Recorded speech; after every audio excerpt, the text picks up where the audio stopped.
Hello aspirants, welcome to our channel. ఈ రోజు వీడియోలో మనం previous year group D question paper గురించి డిస్కస్ చేసుకుందాం. So without further delay let's get into the video. చూడండి, ఇక్కడ క్వశ్చన్లో ఏమంటాడంటే the table given below shows the number of students girls and boys in 1000 numbers who got admissions on merit basis in a certain well recognized university XYZ from 4 different places J, K, L and M over the years. Study the table and answer the question అనేసి అంటున్నాడు. కింద ఇవ్వబడిన పట్టిక J, K, L మరియు M అనే 4 వేర్వేరు ప్రదేశాల నుండి ఒక నిర్దిష్ట ప్రసిద్ధ విశ్వవిద్యాలయం XYZలో మెరిట్ ఆధారంగా అడ్మిషన్లు పొందిన విద్యార్థుల అంటే అబ్బాయిలు మరియు అమ్మాయిలు సంఖ్యను వేలల్లో చూపిస్తుంది. పట్టికను అధ్యయనం చేసి ప్రశ్నకు సమాధానం ఇవ్వండి అనేసి మనకి కొంత డేటా అయితే ఇచ్చాడనమాట. సో ఇక్కడ ఈ డేటా ఏమన్నదో సింపుల్గా ఉంటుంది, జాగ్రత్తగా అబ్జర్వ్ చేయండి. ఇక్కడ JKLM ఇవేంటంటే 4 డిఫరెంట్ ప్లేసెస్ అనమాట. 4 డిఫరెంట్ ప్లేసెస్ వాడే చెప్పాడు. అలాగే ఇక్కడ ఇవేంటంటే ఇవన్నీ ఇయర్స్ అనమాట, అవునా? అలాగే ఈ ప్లేసెస్లో బాయ్స్ గర్ల్స్, ఇక్కడ ఈ ప్లేసెస్లో బాయ్స్ గర్ల్స్, అలా ప్రతి ప్లేస్ నుంచి కూడా బాయ్స్ గర్ల్స్ అలా ఉన్నారనమాట, అవునా? అలాగే ఇక్కడ మనకి నంబర్స్ ఇచ్చాడు కదా, ఈ నంబర్స్ ఏంటి అంటే జాగ్రత్తగా అబ్జర్వ్ చేయండి. ఇప్పుడు నేను చెప్తున్నాను ఎగ్జాంపుల్ తీసుకొని. సపోజ్ ఇక్కడ 2016 అనే ఇయర్ తీసుకున్నాను నేను, అలాగే జే అనే ప్లేస్ తీసుకున్నా. సో 2016లో జే అనే ప్లేస్ నుంచి బాయ్స్కి ఎంతమందికి అడ్మిషన్ వచ్చిందంటే 12.5 మెంబర్స్కి అడ్మిషన్ వచ్చింది. అర్థమైందా? ఇక్కడ 2016లో జే అనే ప్లేస్లో బాయ్స్కి ఎంతమందికి అడ్మిషన్ వచ్చిందంటే 12.5 మెంబర్స్కి వచ్చింది. ఆ 0.5 ఏంటంటే జాగ్రత్తగా అబ్జర్వ్ చేయండి. ఇక్కడ ఏమంటున్నాడు, ఇన్ 1000 నెంబర్స్ అంటున్నాడు. అంటే ఈ డేటా అనేది థౌజండ్స్లో ఉందన్నమాట. మరి 12.5 అంటే ఇంటూ 1000 చేయాలి కదా, ఇంటూ 1000 చేయాలి. అలా ఎంతమందికి అడ్మిషన్ వచ్చినట్టు? 1250 మందికి అడ్మిషన్ వచ్చినట్టు. అలా 2016లో జే అనే ప్లేస్ నుంచి బాయ్స్కి ఎంతమందికి అడ్మిషన్ వచ్చిందంటే 1250 మందికి వచ్చింది. దాన్ని షార్ట్ ఫామ్లో మనకి ఇక్కడ ఎలా ఇచ్చాడంటే ఆ 1000 ఎత్తేసి 12.5 ఇచ్చాడు అనమాట, ఓకేనా? అందుకే ఇక్కడ 1000 నెంబర్స్ అనేసి మెన్షన్ చేశాడు. అండ్ అలాగే ఇంకొక ఎగ్జాంపుల్ తీసుకుంటున్నాను చూడండి. ఇక్కడ 2019 తీసుకున్నా, అలాగే కే అనే ప్లేస్ తీసుకున్నా. అందులో గర్ల్స్కి ఎంతమందికి అడ్మిషన్ వచ్చిందంటే 2019 కే అనే ప్లేస్ నుంచి గర్ల్స్కి ఎంతమందికి అడ్మిషన్ వచ్చిందంటే ఎంతమందికి అవుతుంది అది? ఎంతమందికి అంటే 9 మెంబర్స్కి. 9 అంటే 9000 అనమాట. 9000 మెంబర్స్కి అయితే అడ్మిషన్ వచ్చింది కే అనే ప్లేస్లో గర్ల్స్కి అనమాట. అలా ఈ డేటా అనేది చెప్తుంది. అయితే ఇక్కడ ఈ డేటా ఇచ్చేసి ఇక్కడ ఒక క్వశ్చన్ అడుగుతున్నాడు. ఏం అడుగుతున్నాడు అంటే చూడండి, the total number of boys who got admission from places J and M in 2017 was exactly equal to the total number of girls who got admission from place M in which of the following years అనేసి question అడుగుతున్నాడు. 2017లో జే మరియు ఎం ప్రదేశం నుండి admission పొందిన మొత్తం అబ్బాయిల సంఖ్య కింది ఏ సంవత్సరంలో ఎం ప్రదేశం నుండి అడ్మిషన్ పొందిన అమ్మాయిల మొత్తం సంఖ్యకు సరిగ్గా సమానం అవుతుంది అనేసి క్వశ్చన్ అడుగుతున్నాడు, ఓకేనా? సో సింపుల్గానే ఉంటుంది. చూడండి, ఇక్కడ ఏమంటున్నాడు, the total number of boys who got admission from places J and M in 2017 అంటున్నాడు. ఇన్ 2017. అలాగే ఇక్కడేమంటున్నాడు అంటే was exactly equal to the total number of girls who got admission from place M in which of the following years అంటున్నాడు. అయితే ఇక్కడ ఈ question పక్కన పెడితే ఇక్కడ ఇచ్చిన డేటాను చూడండి. ఇక్కడ ఇచ్చిన డేటా ఏంటంటే చూడండి, టోటల్ నెంబర్ ఆఫ్ బాయ్స్ అంటున్నాడు. Boys who got admission from places J and M. J and M, ఇదిగోండి జే అలాగే ఎం. అలాగే ఇక్కడేంటి 2017. ఇన్ 2017, ఇదిగోండి 2017. ఎవరి గురించి మాట్లాడుతున్నాడు? బాయ్స్ గురించి మాట్లాడుతున్నాడు. అంటే ఈ ప్లేస్లో బాయ్స్ తీసుకోవాలి, ఇక్కడ కూడా బాయ్స్ తీసుకోవాలి. అర్థమైందా? అది అనమాట. అలాగే ఇక్కడ ఏమంటున్నాడు, మరి ఇక్కడ 2017లో జే అనే ప్లేస్ నుంచి బాయ్స్కి ఎంతమందికి అడ్మిషన్ వచ్చింది? 10 మెంబర్స్కి అడ్మిషన్ వచ్చింది. అలాగే ఇక్కడ 2017లో ఎం ప్లేస్ నుంచి బాయ్స్కి ఎంతమందికి అడ్మిషన్ వచ్చింది? 8 మెంబర్స్కి వచ్చింది. వాళ్ళ యొక్క టోటల్ అడుగుతున్నాడు. టోటల్ అంటున్నాడు కాబట్టి 10+8 అవుతుంది అనమాట టోటల్, కాబట్టి 10+8 అవుతుంది. అలాగే ఇక్కడ ఏమంటున్నాడు, ఈ వాల్యూ అనేది దేనికి ఈక్వల్ అవుతుంది, was exactly equal to total number of girls who got admission from place M in which of the following years అంటున్నాడు. ఏమంటున్నాడు, total number of girls from place M అంటే ఇదేనా కదా, ఇది ప్లేస్ ఎం, ఇందులో గర్ల్స్ అవునా కదా. సో ఎంలో గర్ల్స్కి ఈ వాల్యూ అనేది ఈక్వల్ అవుతుంది, అది ఏ సంవత్సరంలో అంటున్నాడు. మరి ఇక్కడ చెప్పండి, ఎం అనే ప్లేస్లో గర్ల్స్ వాల్యూ ఇక్కడ దేనికి ఈక్వల్ అయింది, 10+8 18కి ఈక్వల్ అయింది. అయితే ఇక్కడ ఎంలో గర్ల్స్ వాల్యూ 18కి ఈక్వల్ అవ్వాలి, అది ఏ సంవత్సరంలో ఈక్వల్ అవుతుంది అంటున్నాడు. మరి ఇక్కడ ఎంలో గర్ల్స్ అంటే వీళ్ళేను కదా, మరి ఇక్కడ 18కి ఈక్వల్ అయింది ఎక్కడ అంటే ఇదిగోండి ఇక్కడ 18కి ఈక్వల్ అయింది, అవునా కదా. సో ఇది ఏ సంవత్సరం అంటున్నాడు, ఏ సంవత్సరం అంటే ఇదిగోండి 2021 కదా. సో 2021లో ఇది పాసిబుల్ అవుతుంది అనమాట ఈ కండిషన్ అనేది, అవునా. సో అలా మనకి సెకండ్ ఆప్షన్ అనేది ఆన్సర్ అవుతుంది. అర్థమైందా. చూడండి ఇక్కడ క్వశ్చన్లో ఏమంటాడు అంటే 10 years ago a son was 1/8 of his father's age. Now he is 9/37 of his father's present age. Find the present age of the father అనేసి క్వశ్చన్ అడుగుతున్నాడు. 10 ఏళ్ల క్రితం ఒక కొడుకు తన తండ్రి వయసులో 1/8వ వంతు, ఇప్పుడు అతను తన తండ్రి ప్రస్తుత వయసులో 9/37వ వంతు తండ్రి ప్రస్తుత వయసును కనుగొనండి అనేసి క్వశ్చన్ అడుగుతున్నాడు. ఇక్కడ ఏమంటున్నాడు, 10 years ago అవునా, 10 years ago సన్ ఎలా ఉన్నాడు, సన్ వాజ్ 1/8 ఆఫ్ ఫాదర్. మరి ఇక్కడ నుంచి సన్కి ఫాదర్కి రేషియో వస్తుంది కదా, రేషియో ఎంత అవుతుంది, ఫాదర్ ఇటు వస్తే 1:8 అవుతుందా, 1:8 అవుతుంది. ఇది అంతా ఇప్పుడు అంటే 10 years క్రితం, కాబట్టి -10 years. అలాగే ఇక్కడ ఏమంటున్నాడు, నౌ అంటున్నాడు. నౌ అంటే ప్రజెంట్ అనమాట, ఇది ప్రజెంట్ గురించి అనమాట, ఓకేనా.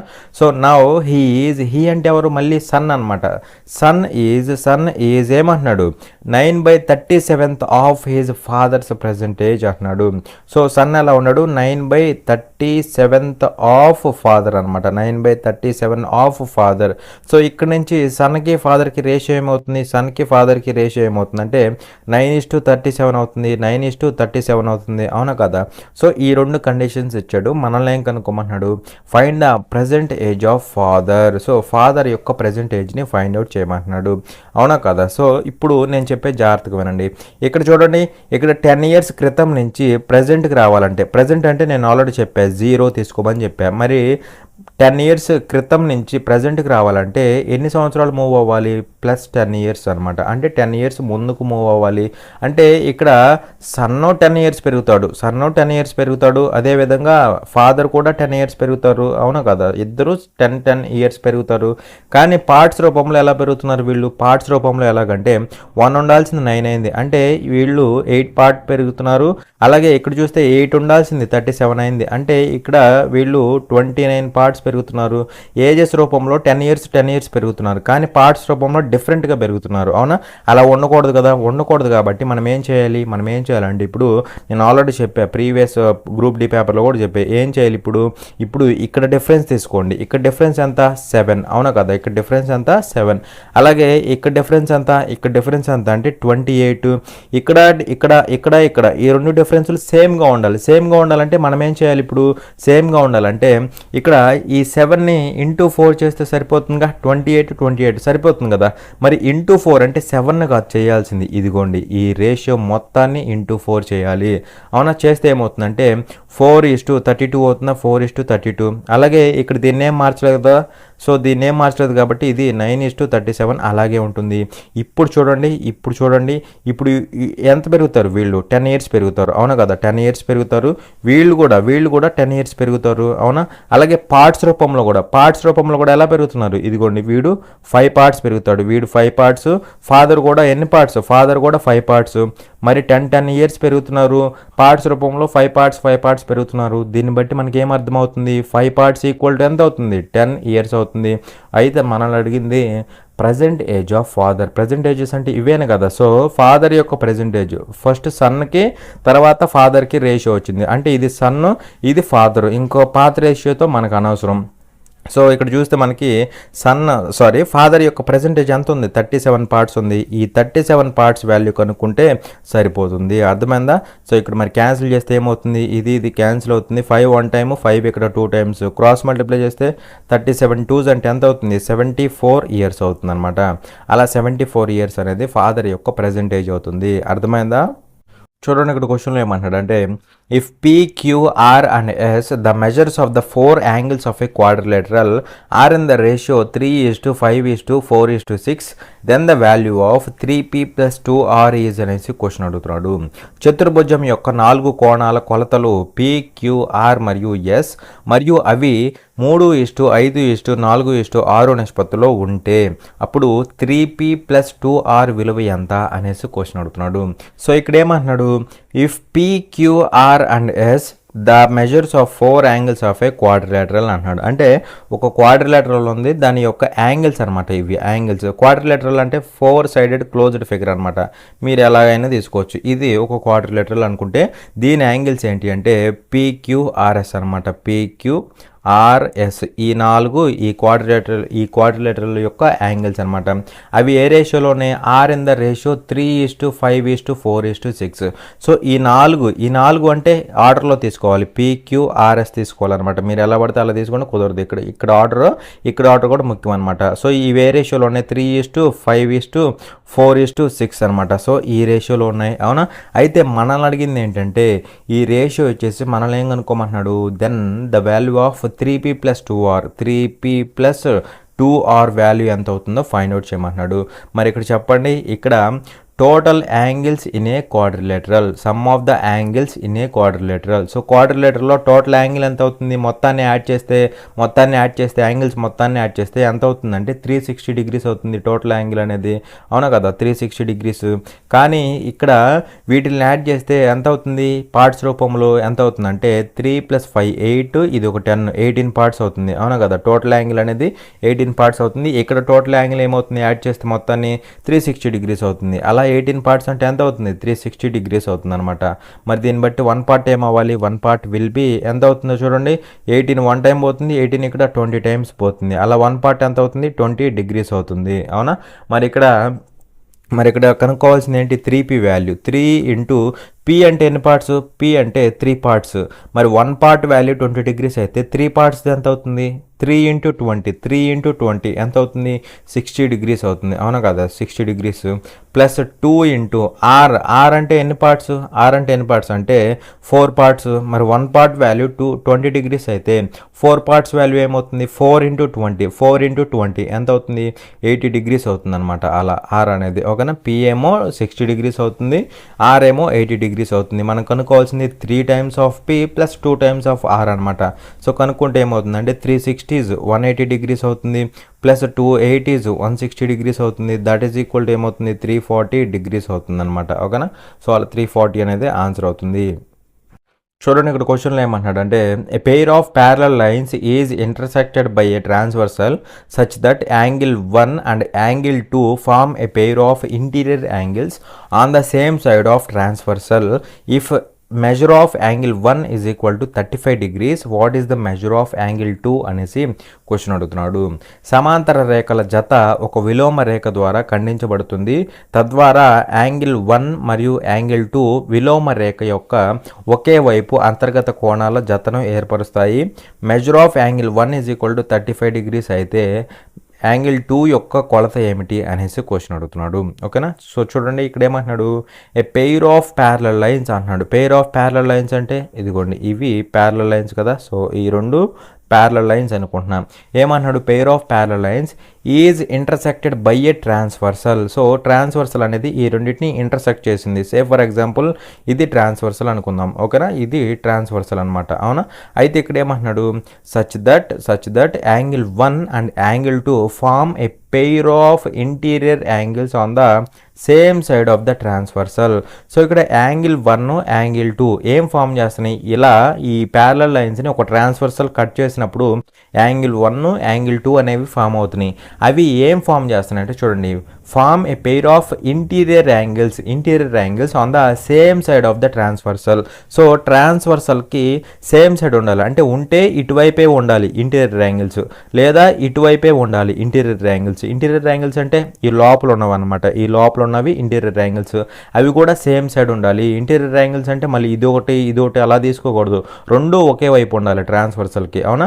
సో అలా ఈ రెండు ఉంటున్నాయి అనమాట. అంటే ఇది యాంగిల్ 1, ఇదేమో యాంగిల్ 2 అనమాట, ఇదేమో యాంగిల్ 2 అనమాట. అర్థమైందా? 1, 2. అయితే ఇక్కడ ఏమంటున్నాడు, if measure of angle 1 is 35 degrees. So ఇక్కడ యాంగిల్ 1 వాల్యూ ఎంత అంటే 35 degrees. మనల్ని ఏమడుగుతున్నాడు, what is the measure of angle 2. So ఈ యాంగిల్ 2 వాల్యూ ఎంత అవుతుంది అంటున్నాడు. మరి ఇక్కడ చెప్పండి, ఇక్కడ ఇంటీరియర్ యాంగిల్స్ యొక్క సమ్ ఎంత అవుతుంది, ప్యారలల్ లైన్స్ని ఇలా కట్ చేసినప్పుడు ఈ సమ్ ఎంత అవుతుంది అంటే 180 degrees అవుతుంది. మరి రెండు కలిపితే 180 ఉండాలి. అందులో యాంగిల్ 1 ఎంత ఉంది, 35 degrees ఉంది. అప్పుడు యాంగిల్ 2 ఎంత ఉండాలి, ఖచ్చితంగా 145 degrees ఉండాలి. ఎందుకంటే ఈ రెండింటిని కలిపితే మనకు 180 రావాలి, కాబట్టి ఇది ఖచ్చితంగా 145 degrees ఉండాల్సిందే. అర్థమైందా? So some of interior angles అనేది మనకి 180 degrees అవుతుంది. అది గుర్తుపెట్టుకుంటే సరిపోతుంది. చూడండి, ఇక్కడ క్వశ్చన్లో ఏమంటున్నాడు అంటే, if the mean of a data is 65 and its mode is 23, then the median using empirical formula is అనేసి క్వశ్చన్ అడుగుతున్నాడు. డేటా యొక్క సగటు 65 మరియు దాని బాహుళకం 23 అయితే అనుభావిక సూత్రాన్ని ఉపయోగించి మధ్యగతం కనుగొనండి అనేసి క్వశ్చన్ అడుగుతున్నాడు. ఓకేనా. ఇక్కడ ఏమంటున్నాడు, if the mean of the data is 65 అంటున్నాడు. సో మీన్ ఇచ్చాడు 65 అని. అలాగే ఇక్కడ ఏమంటున్నాడు, అండ్ ఇట్స్ మోడ్ ఈజ్ 23 అంటున్నాడు. మోడ్ కూడా ఇచ్చాడు, మీన్ ఇచ్చాడు, మోడ్ ఇచ్చాడు, సగటు మరియు అదేవిధంగా బాహుళకం అనమాట. ఈ రెండు ఇచ్చేసాడు. మనల్ని ఏం కనుక్కోమంటున్నాడు, then find the median using empirical formula. So ఇక్కడ ఈ మూడిటికి ఒక రిలేషన్ ఉందన్నమాట, మీన్కి, మీడియన్కి, మోడ్కి. ఈ మూడిటికి ఒక ఫార్ములా అయితే ఉందన్నమాట. ఏంటి ఆ ఫార్ములా అంటే, mode is equal to 3 median minus 2 mean, 3 median minus 2 mean అనమాట. ఇది ఈ మూడిటికున్న రిలేషన్, అవునా.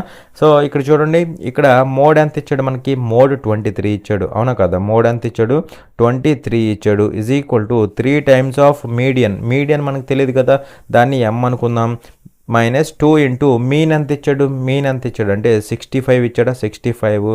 మరి ఇక్కడ దీన్ని పట్టుకొస్తే ఏమవుతుంది, 3 times of m is equal to 23.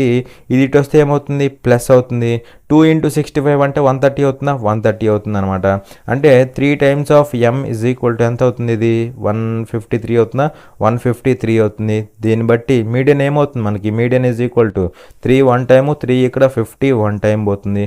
అలా మీడియన్ విల్ బి 51. అర్థమైందా. సో ఇక్కడ ఈ రిలేషన్ తెలిస్తే అయిపోతుంది అనమాట, డైరెక్ట్ క్వశ్చన్కి ఇది. చూడండి, ఇక్కడ క్వశ్చన్లో ఏమంటున్నాడు అంటే, which of the following options is the closest approximate value which will come in place of question mark in the following equation అనేసి క్వశ్చన్ అడుగుతున్నాడు.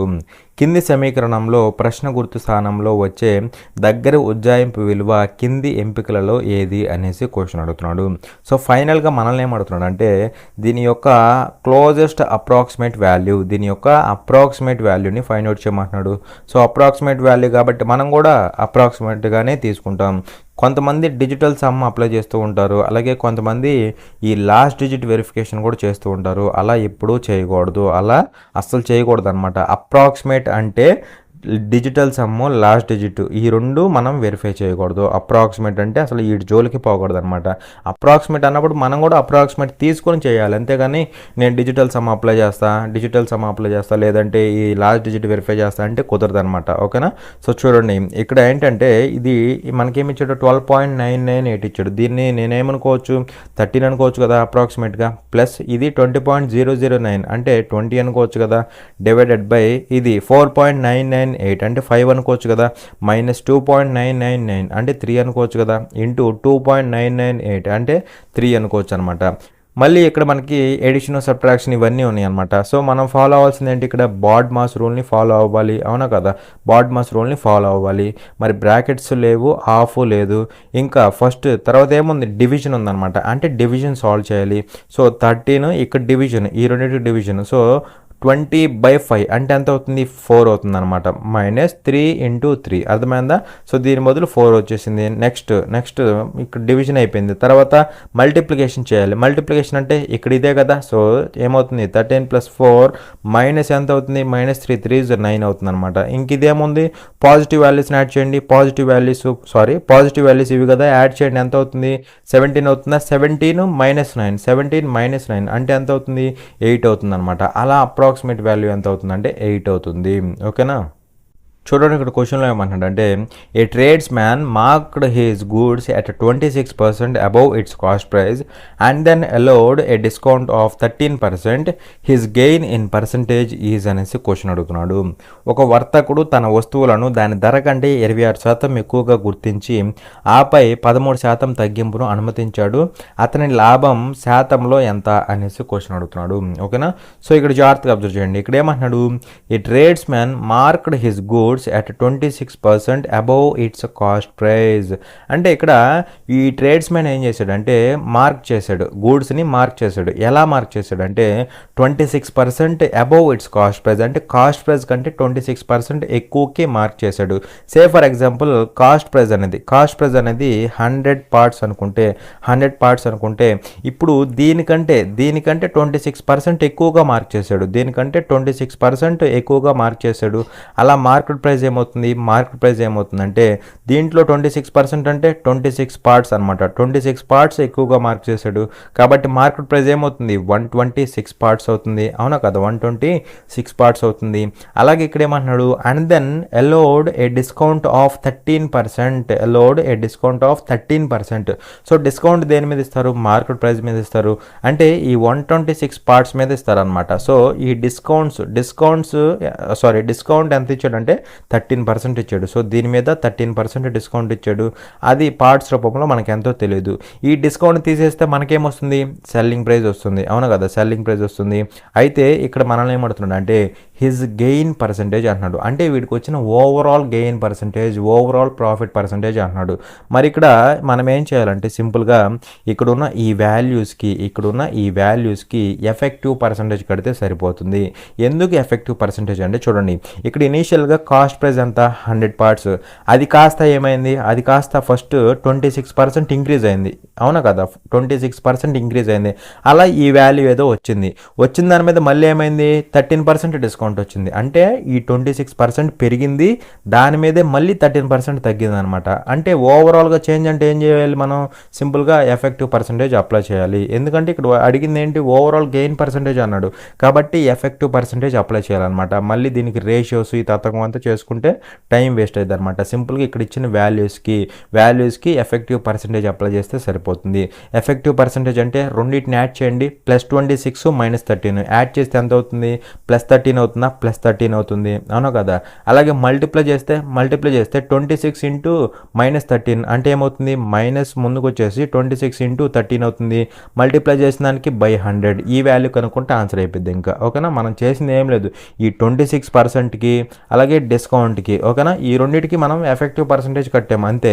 ఇక్కడ అబవ్ అన్నాడు కాబట్టి +26% తీసుకో, డిస్కౌంట్ అన్నాడు కాబట్టి -13% తీసుకో. ఈ రెండింటికి ఎఫెక్టివ్ పర్సంటేజ్ కడితే అయిపోయింది. నిజానికి ఇది కూడా రాయాల్సిన అవసరం లేదు. ఓకేనా, ఇది మీరు గుర్తుపెట్టుకోవాలన్నమాట. మరి ఇక్కడ ఎఫెక్టివ్ పర్సంటేజ్ ఏమవుతుందండి చూడండి 13 మైనస్ ఈ వాల్యూ ఎంత అవుతుంది 26 × 13 అంటే దీన్ని 10 + 3 అనుకో, 10 + 3 అనుకుంటే 26 × 10 ఎంత అవుతుంది 260 అవుతుంది. 260 + 3 × 26 ఎంత 3 6 18, 1 క్యారీ 3 రోజులు 6 అది 1 7 అవుతుందా 78 అవుతుందా 78 అనమాట. సో ఇది ఎంత అవుతుంది 8 13 338 అవుతుందా 338 /100 కదా, /100 అంటే 3.38 అవుతుంది 3.38. So that is equal to ఏమవుతుంది దీంట్లోంచి పోతే 9.62 అవుతుందా 9.62% అవుతుంది. అలా ఓవరాల్ గెయిన్ పర్సంటేజ్ ఎంత అంటే 9.62% అనమాట.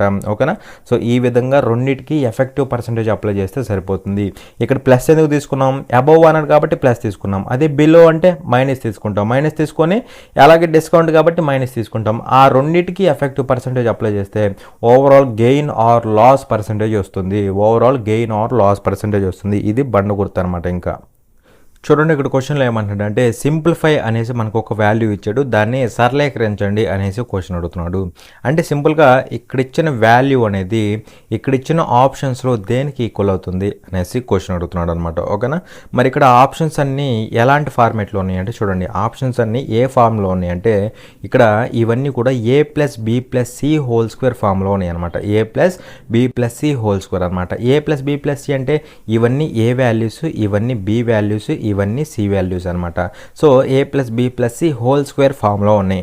దాని యొక్క ఎక్స్పాన్షన్ ఏంటి ఇదనమాట. ఇది మీ అందరికీ తెలిసిందే ఏంటి, a² + b² + c² + 2ab + 2bc + 2ac అనమాట. అవునా కదా. సో ఇది అయితే ఇక్కడ మనం ఆప్షన్ వెరిఫై చేయబోతున్నాం. ఎలాగంటే జాగ్రత్తగా అబ్జర్వ్ చేయండి. ఇక్కడ నేను వీటి మీద ఎక్కువ కాన్సన్ట్రేట్ చేస్తా, 2ab 2bc 2ac మీద ఎక్కువ కాన్సన్ట్రేట్ చేస్తా. సో చూడండి ఇక్కడ ఫస్ట్ దాంట్లో నుంచి 2ab 2bc 2ac కనుక్కుంటా, అక్కడి నుంచి నాకు ఆప్షన్స్ ఎలిమినేట్ అవ్వడానికి ఛాన్స్ ఉంటుందన్నమాట. ఓకేనా. సో చూడండి ఫస్ట్ 2ab 2 ఇంటూ a అంటే ఎంత, స్మాల్ a, b అంటే ఇక్కడ ఈ పెద్ద వాటిలో చెప్తున్నాం, b అంటే స్మాల్ 3b అనమాట. ఓకేనా, 3b ఎంత అవుతుందంటే ఇక్కడ చూస్తే మనకి 6ab అవుతుందా, 6ab అవుతుంది, 6ab. కానీ మనకి వచ్చింది ఏంటి, ఇక్కడ మనకి ఇచ్చింది ఏంటంటే -6ab. అలాంటప్పుడు దీన్ని ఎక్స్పాండ్ చేస్తే 6ab వస్తుంది, కానీ మనకేమో -6ab ఉంది, అంటే ఇది రాంగ్ ఆప్షన్. లేదు అంటే మీరు ఇంకో విధంగా కూడా అప్రోచ్ అవ్వచ్చు. ఎలాగంటే ఇక్కడ అన్నీ ఏమున్నాయి, ప్లస్లు ఉన్నాయి. మరి ప్లస్లో ఉన్న వాటిని స్క్వేర్ చేసినప్పుడు అన్ని ప్లస్లే వస్తాయి, మైనస్ వచ్చే ఛాన్స్ ఉండదు. ఇక్కడ మైనస్ ఉంది, ఇక్కడ మైనస్ ఉంది, రెండు చోట్ల మైనస్ వచ్చిందా, అసలు మైనసే రాదు కదా. అలాంటప్పుడు ఇక్కడ ఈ ఫస్ట్ ఆప్షన్కి ఆన్సర్ అవడానికి ఛాన్స్ ఉండదు అనమాట. ఓకేనా, ఇది మీరు గుర్తుపెట్టుకోవాల్సిన పాయింట్. నెక్స్ట్ ఇక్కడ ఎలిమినేట్ అయిపోయింది కదా. సో మళ్ళీ 2ab కనుక్కుంటా, 2 into a into b అంటే -3b కదా, -3b. సో ఎంత అవుతుంది అంటే -6ab అవుతుంది, -6ab. ఇక్కడ -6ab ఉంది, బాగానే ఉంది. నెక్స్ట్ ఇప్పుడు 2ab అయిపోయింది, 2bc కనుక్కో, 2 ఇంటూ b అంటే -3b ఇంటూ c అంటే స్మాల్ c అనమాట, స్మాల్ c ఎంత అవుతుంది అంటే -6bc అవుతుందా, -6bc అవుతుంది.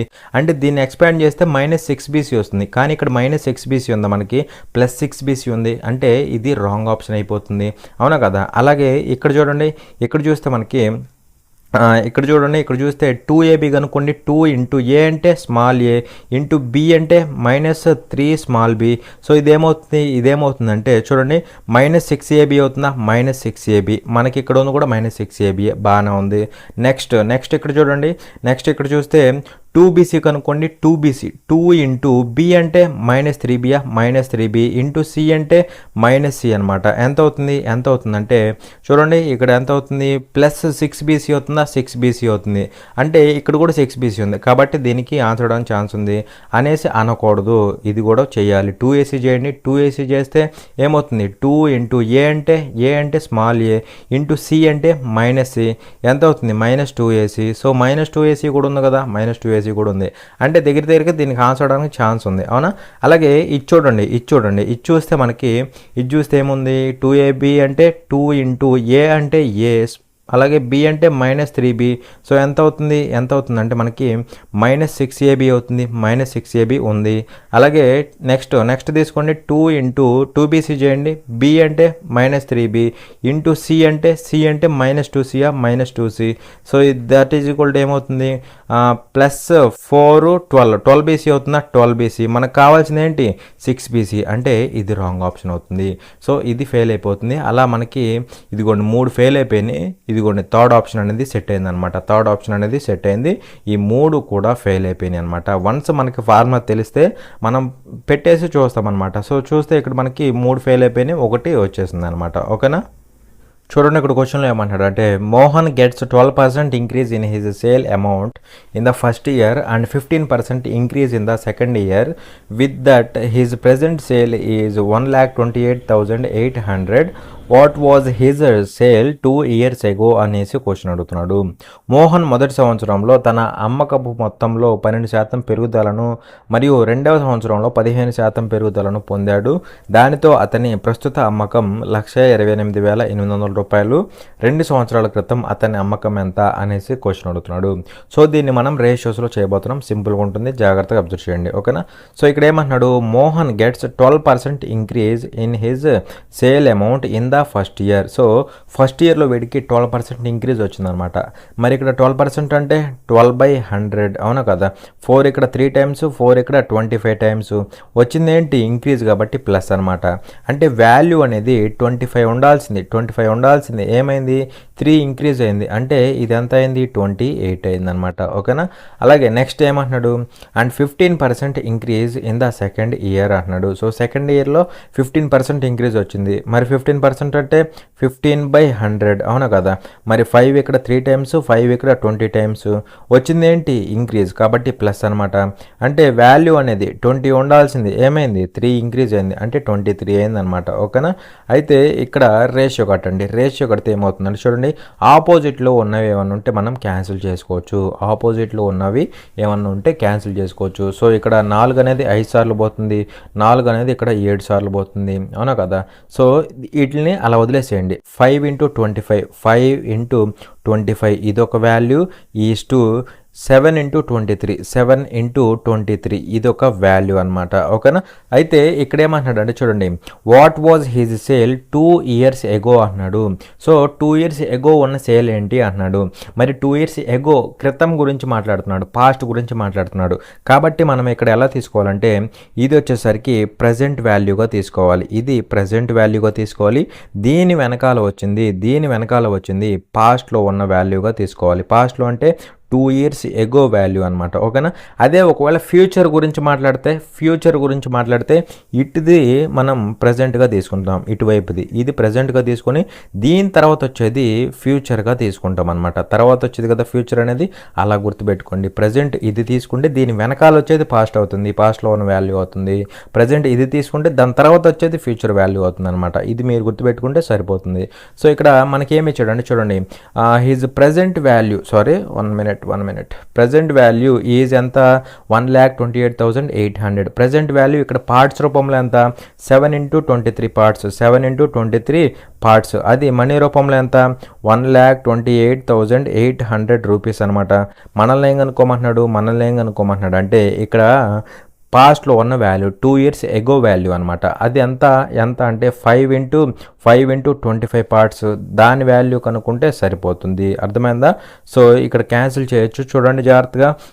7 1 టైం పోతుంది, 7 ఇక్కడ ఎన్ని టైమ్స్ అంటే 7 1 7, 5 మిగులుతుంది 58 అవుతుంది. 58 అంటే 7 8 56, 2 మిగులుతుంది 28 అవుతుంది. 4 టైమ్స్ పోతుంది, పక్కనే 2 సున్నాలు కదా, 2 సున్నాలు అనమాట, అవునా. ఇది క్యాన్సిల్ అవుతుంది. 23 పోతుంది చూడండి, 23 ఇక్కడ ఎన్ని టైమ్స్ పోతుంది అంటే ఎగ్జాక్ట్గా 8 టైమ్స్ పోతుంది. పక్కనే 00 కదా, 00. మరి ఇక్కడ చూడండి, ఇక్కడ చూస్తే క్రాస్ మల్టిప్లై చేయండి. క్రాస్ మల్టిప్లై చేస్తే 800 ఇంటూ ఎంత అవుతుంది, 5 × 25 అంటే 125 అవుతుందా, 125 అనమాట. మరి లేదంటే అసలు 5 × 25 తీసుకో, 5 × 25 అంటే చూడండి 8 × 25 అంటే ఎంత, 200 పక్కన 00 కదా, సో 20,000 అవుతుంది. ఇంటూ 5 అవుతుందా, ఇంటూ 5, 5 2s ఎంత 10. అలాగే ఇక్కడ మనకి ఎన్ని జీరోస్ ఉన్నాయి, 4 zeros ఉన్నాయా, 4 zeros అనమాట. ఇదిగోండి 4 zeros పెట్టేస్తే వాల్యూ ఎంత అవుతుంది అంటే 1 lakh అవుతుందా, 1 lakh అవుతుంది అనమాట. అలా మనకి 1 lakh అనేది 2 years ago ఉన్న వాల్యూ అవుతుంది, అర్థమైందా. లేదంటే సింపుల్గా ఇక్కడ పీపీ క్యాన్సిల్ చేసేసి డిజిటల్ సమ్ అప్లై చేయండి. డిజిటల్ సమ్ అప్లై చేసిన ఆన్సర్ వస్తుంది అనమాట, ఓకేనా. అసలు ఈ తతంగం అంతా చేయకుండా మనకు గనక కామన్ సెన్స్ ఉంటే ఈ తతంగం అంతా చేయకుండా కళ్ళతో చూసి పెట్టేసేయచ్చు అనమాట. ఎలాగంటే చూడండి, ఇక్కడ ప్రజెంట్ వాల్యూ ఎంత అంటే 1,28,800. ఇది ఎప్పుడంటే ఇంక్రీజ్ అయిన తర్వాత వాల్యూ ఇది, అవునా కదా. ఇది ఇంక్రీజ్ అయిన తర్వాత వాల్యూ, అవునా కదా. మరి ఇంక్రీజ్ అయిన తర్వాత వాల్యూ ఇదైతే ఇక్కడ మనల్ని అడుగుతుంది ఏంటి, ఇంక్రీజ్ కాకముందు value, 2 years ago value, increase కాకముందు వాల్యూ అంటే ఎలా ఉంటుంది ఉంటుంది, దీనికంటే తక్కువ ఉంటుంది, దీంతో పోలిస్తే తక్కువ ఉండాలి, దీంతో పోలిస్తే తక్కువ ఉండాలి, ఇంక్రీజ్ కాకముందు దీంతో పోలిస్తే తక్కువ ఉండాలి. మరి ఇది దీంతో పోలిస్తే ఎక్కువ ఉంది, అవునా కదా? 1,75,000 అంటే దీని మీద ఎక్కువ ఉంది అంటే ఇది ఆన్సర్ కాదు. అలాగే ఇది కూడా ఎక్కువ ఉంది, ఇది కూడా ఆన్సర్ కాదు. అండ్ అలాగే ఇది కూడా తక్కువ ఉంది, ఇది కూడా తక్కువ ఉంది, ఇది తక్కువ ఉంది, ఈ రెండు తక్కువ ఉన్నాయి అనమాట. 1,28,000 కంటే ఈ రెండు తక్కువ ఉన్నాయి. కానీ ఇందులో దేనికి ఆన్సర్ అవడానికి ఛాన్స్ ఉంటుందంటే దీనికే ఆన్సర్ అవడానికి ఛాన్స్ ఉంటుంది, దీనికి కూడా ఉండదు అనమాట. ఎందుకు ఉండదు అంటే చూడండి, ఇదంతా 1,25,000, ఇది 2 years ఎగో ఉన్న వాల్యూ, అవునా కదా? మరి ఈ ఎగో ఉన్న వాల్యూ ఏమవుతుంది, ఫస్ట్ ఇయర్ 12% ఇంక్రీజ్ అవుతుంది అంటే దీని మీద 12% ఇంక్రీజ్ అయ్యింది. అలాగే సెకండ్ ఇయర్లో 15% ఇంక్రీజ్ అయ్యింది, ఫస్ట్ ఎంత ఇంక్రీజ్ అయ్యింది దాని మీద మళ్ళీ 15% ఇంక్రీజ్ అయ్యింది. ఓవరాల్గా అంటే ఏం చేస్తాం, ఎఫెక్టివ్ పర్సెంటేజ్ కడతాం కదా. ఎఫెక్టివ్ పర్సెంటేజ్ అంటే ఈ రెండింటిని యాడ్ చేయండి, ఎంత ఇంక్రీజ్ అవుతుంది, 27 పాయింట్ సంథింగ్ ఏదో వచ్చింది, అవునా? అంటే ఓవరాల్గా సుమారుగా 27% ఇంక్రీజ్ అవుతుంది. అంటే 1,25,000 ఉండాల్సింది ఏమవుతుంది 2 yearsలో 27% ఇంక్రీజ్ అవుతుంది. అలా ఇంక్రీజ్ అయ్యి 1,28,000 అయిద్దా? ఎందుకంటే దీంట్లో 27% అంటే జస్ట్ 3,000 ఏనా, ఇదేమో 1,25,000, ఇదేమో 28,000, అవును కదా? అంటే 3,000 ఏనా? కాదు కదా. 27% అంటే చాలా ఇంక్రీజ్ అయ్యింది అంటే ఈ 3,000 కంటే ఎక్కువ ఉంటుందన్నమాట. కాబట్టి ఇది దీనికి ఆన్సర్ అవడానికి ఛాన్స్ ఉండదు అనమాట, ఓకేనా? అలా ఇది కూడా ఫెయిల్ అయిపోతుంది, ఇది మనకి ఆన్సర్ అవుతుంది. చూడండి ఇక్కడ క్వశ్చన్లో ఏమంటున్నాడు అంటే a shopkeeper allows successive discounts of 20% and 15% on an item of market price ₹2,000 at what price did he sell the item అనేసి క్వశ్చన్ అడుగుతున్నాడు. ఒక దుకాణదారుడు ₹2,000 గుర్తించబడిన ధర ఉన్న వస్తువుపై వరుసగా 20% మరియు 15% తగ్గింపును అనుమతిస్తాడు. అతను ఆ వస్తువును ఏ ధరకు అమ్మాడు అనేసి క్వశ్చన్ అడుగుతున్నాడు, ఓకేనా? సో ఇక్కడ ఏమంటున్నాడు చూడండి, మార్కెట్ ప్రైస్ ఎంత, ₹2,000. దాని మీద ఇచ్చిన డిస్కౌంట్స్ ఎన్ని, 2 సక్సెసివ్ డిస్కౌంట్స్, ఒకటి 20%, దాని మీదే మళ్ళీ 15% అనమాట. 2 సక్సెసివ్ డిస్కౌంట్స్ ఇచ్చాడు. అయితే ఇక్కడ ఏమంటున్నాడు, at what price did he sell the item అంటున్నాడు. సో దాని యొక్క సెల్లింగ్ ప్రైస్ అడుగుతున్నాడు అనమాట. ఆ ఐటమ్ని ఎంత కమ్మాడు, ఆ సెల్లింగ్ ప్రైస్ ఎంతో కనుక్కోమంటున్నాడు. సో చూడండి, మార్కెట్ ప్రైస్ ఎంత, ₹2,000, అవునా కదా? ఇది 2,000, దాని మీదే కదా డిస్కౌంట్స్ వచ్చేది. సో ఫస్ట్ డిస్కౌంట్ ఎంత వచ్చింది, 20%. 20% అంటే ఫ్రాక్షన్లో ఏమవుతుంది, 1/5 అవుతుంది. వచ్చింది డిస్కౌంట్ కదా, మైనస్ అనమాట. అంటే వాల్యూ అనేది 5 ఉండాల్సింది, 1 తగ్గిద్ది, 4 అయ్యిద్ది అనమాట, ఓకేనా? డిస్కౌంట్ పోను 4 అయ్యిద్ది అనమాట. నెక్స్ట్ 15% అంటే 3/20 అవుతుంది అనమాట. 15/100 అది 3/20 అవుతుంది. వచ్చింది డిస్కౌంట్ కదా, మైనస్. అంటే 20 ఉండాల్సింది, 3 తగ్గిద్ది, 3 తగ్గి ఎంత అవుతుంది, 17 అవుతుంది. అలా ఈ డిస్కౌంట్స్ అన్నీ పోను ఇదేమవుతుందంటే మనకి సెల్లింగ్ ప్రైస్ అవుతుంది అనమాట, ఓకేనా? సో చూడండి ఇక్కడ చూస్తే ఏమవుతుంది, ఇక్కడ చూస్తే 5 × 20 అంటే 100 అవుతుంది. 100 ఇక్కడ 00 క్యాన్సిల్ అయిపోతుంది కదా, క్యాన్సిల్ అవుతుంది అనమాట. మరి ఇక్కడ చూస్తే 4 2s 8, 8 అను 17, 8 అను 17 ఏమవుతుందంటే 8 to 17 అంటే 80 + 56 అంటే ఎంత అవుతుంది, 136 అవుతుందా, 136 అవుతుంది అనమాట. పక్కనే 0 ఉంది కదా, 1360 అవుతుంది ఎస్పీ అనేది, ఓకేనా? సో సెల్లింగ్ ప్రైస్ ఎంత అవుతుందంటే 1360 అవుతుంది. That is option 2. చూడండి ఇక్కడ క్వశ్చన్లో ఏమంటున్నాడు అంటే ద వాల్యూ ఆఫ్ అనేసి మనకి ఇది ఇచ్చాడు అనమాట. దీని వాల్యూని ఫైండ్ అవుట్ చేయమంటున్నాడు, ఓకేనా? సో చూడండి ఇక్కడ ఏంటంటే ఇచ్చిన value 1 + 3 + 5 + 7 + so on up to 21 ఇది వాల్యూ కదా. సో దీని వాల్యూ ఏమవుతుంది అంటున్నాడు, ఓకేనా? మరి ఇక్కడ చూస్తే 1 3 5 7 so on up to 21 ఇవన్నీ ఏంటి, ఆడ్ నెంబర్స్ అనమాట, ఓకేనా? అంటే మనల్ని ఏమడుతున్నా అంటే సమ్ ఆఫ్ ఆడ్ నెంబర్స్ కనుక్కోమంటున్నాడు. అంటే ఇది సమ్మేనా కదా, సో ఈ ఆడ్ నెంబర్స్ యొక్క సమ్ని కనుక్కోమంటున్నాడు. అయితే ఇక్కడ ఎప్పుడైనా గుర్తుపెట్టుకోండి మీరు, ఆడ్ నెంబర్స్ కనుక 1 నుంచి స్టార్ట్ అయితే, ఆడ్ నెంబర్స్ కనుక 1 నుంచి స్టార్ట్ అయ్యి అదేవిధంగా లాస్ట్ ఆడ్ నెంబర్ కూడా తెలిస్తే, ఆడ్ నెంబర్స్ 1 నుంచి స్టార్ట్ అవ్వాలి, అదేవిధంగా లాస్ట్ ఆడ్ నెంబర్ కూడా తెలియాలి. అలా కనుక తెలిస్తే అప్పుడు ఆ ఆడ్ నెంబర్స్ యొక్క సమ్ ఏమవుతుందంటే, ఆ ఆడ్ నెంబర్స్ యొక్క సమ్ ఏమవుతుందంటే first term plus last term by 2 whole square అవుతుంది. ఏమవుతుంది, first term plus last term by 2 whole square అవుతుంది. ఇది ఎప్పుడు 1 నుంచి స్టార్ట్ అవ్వాలి, ఆడ్ నెంబర్స్ అనేవి 1 నుంచి స్టార్ట్ అవ్వాలి. అదేవిధంగా లాస్ట్ ఆడ్ నెంబర్ కూడా తెలియాలి. ఇలా 21 అనేది లాస్ట్ది కదా, ఇలా మనకి లాస్ట్ ఆడ్ నెంబర్ తెలియాలి, 1 నుంచి స్టార్ట్ అవ్వాలన్నమాట ఆడ్ నెంబర్స్. అలా ఉంటే, ఈ ప్యాటర్న్లో ఉంటే అప్పుడు వాటి యొక్క సమ్ ఏమవుతుందంటే first term plus last term by 2 whole square అవుతుంది. దట్ ఈజ్ ఈక్వల్ టు ఏమవుతుంది, ఫస్ట్ నెంబర్ అంటే 1 నుంచి స్టార్ట్ అవుతుంది కదా, ఇది ఫిక్స్ అనమాట. ఇంకా 1 ప్లస్ లాస్ట్ ఆడ్ నెంబర్ ఎంత 21 అనమాట. 21/2 హోల్ స్క్వేర్ అవుతుంది, by 2 whole square. That is equal to ఏమవుతుంది, 21 + 1 అంటే 22/2 అంటే ఎంత అవుతుంది 11 అవుతుంది. 11 హోల్ స్క్వేర్ అవుతుంది.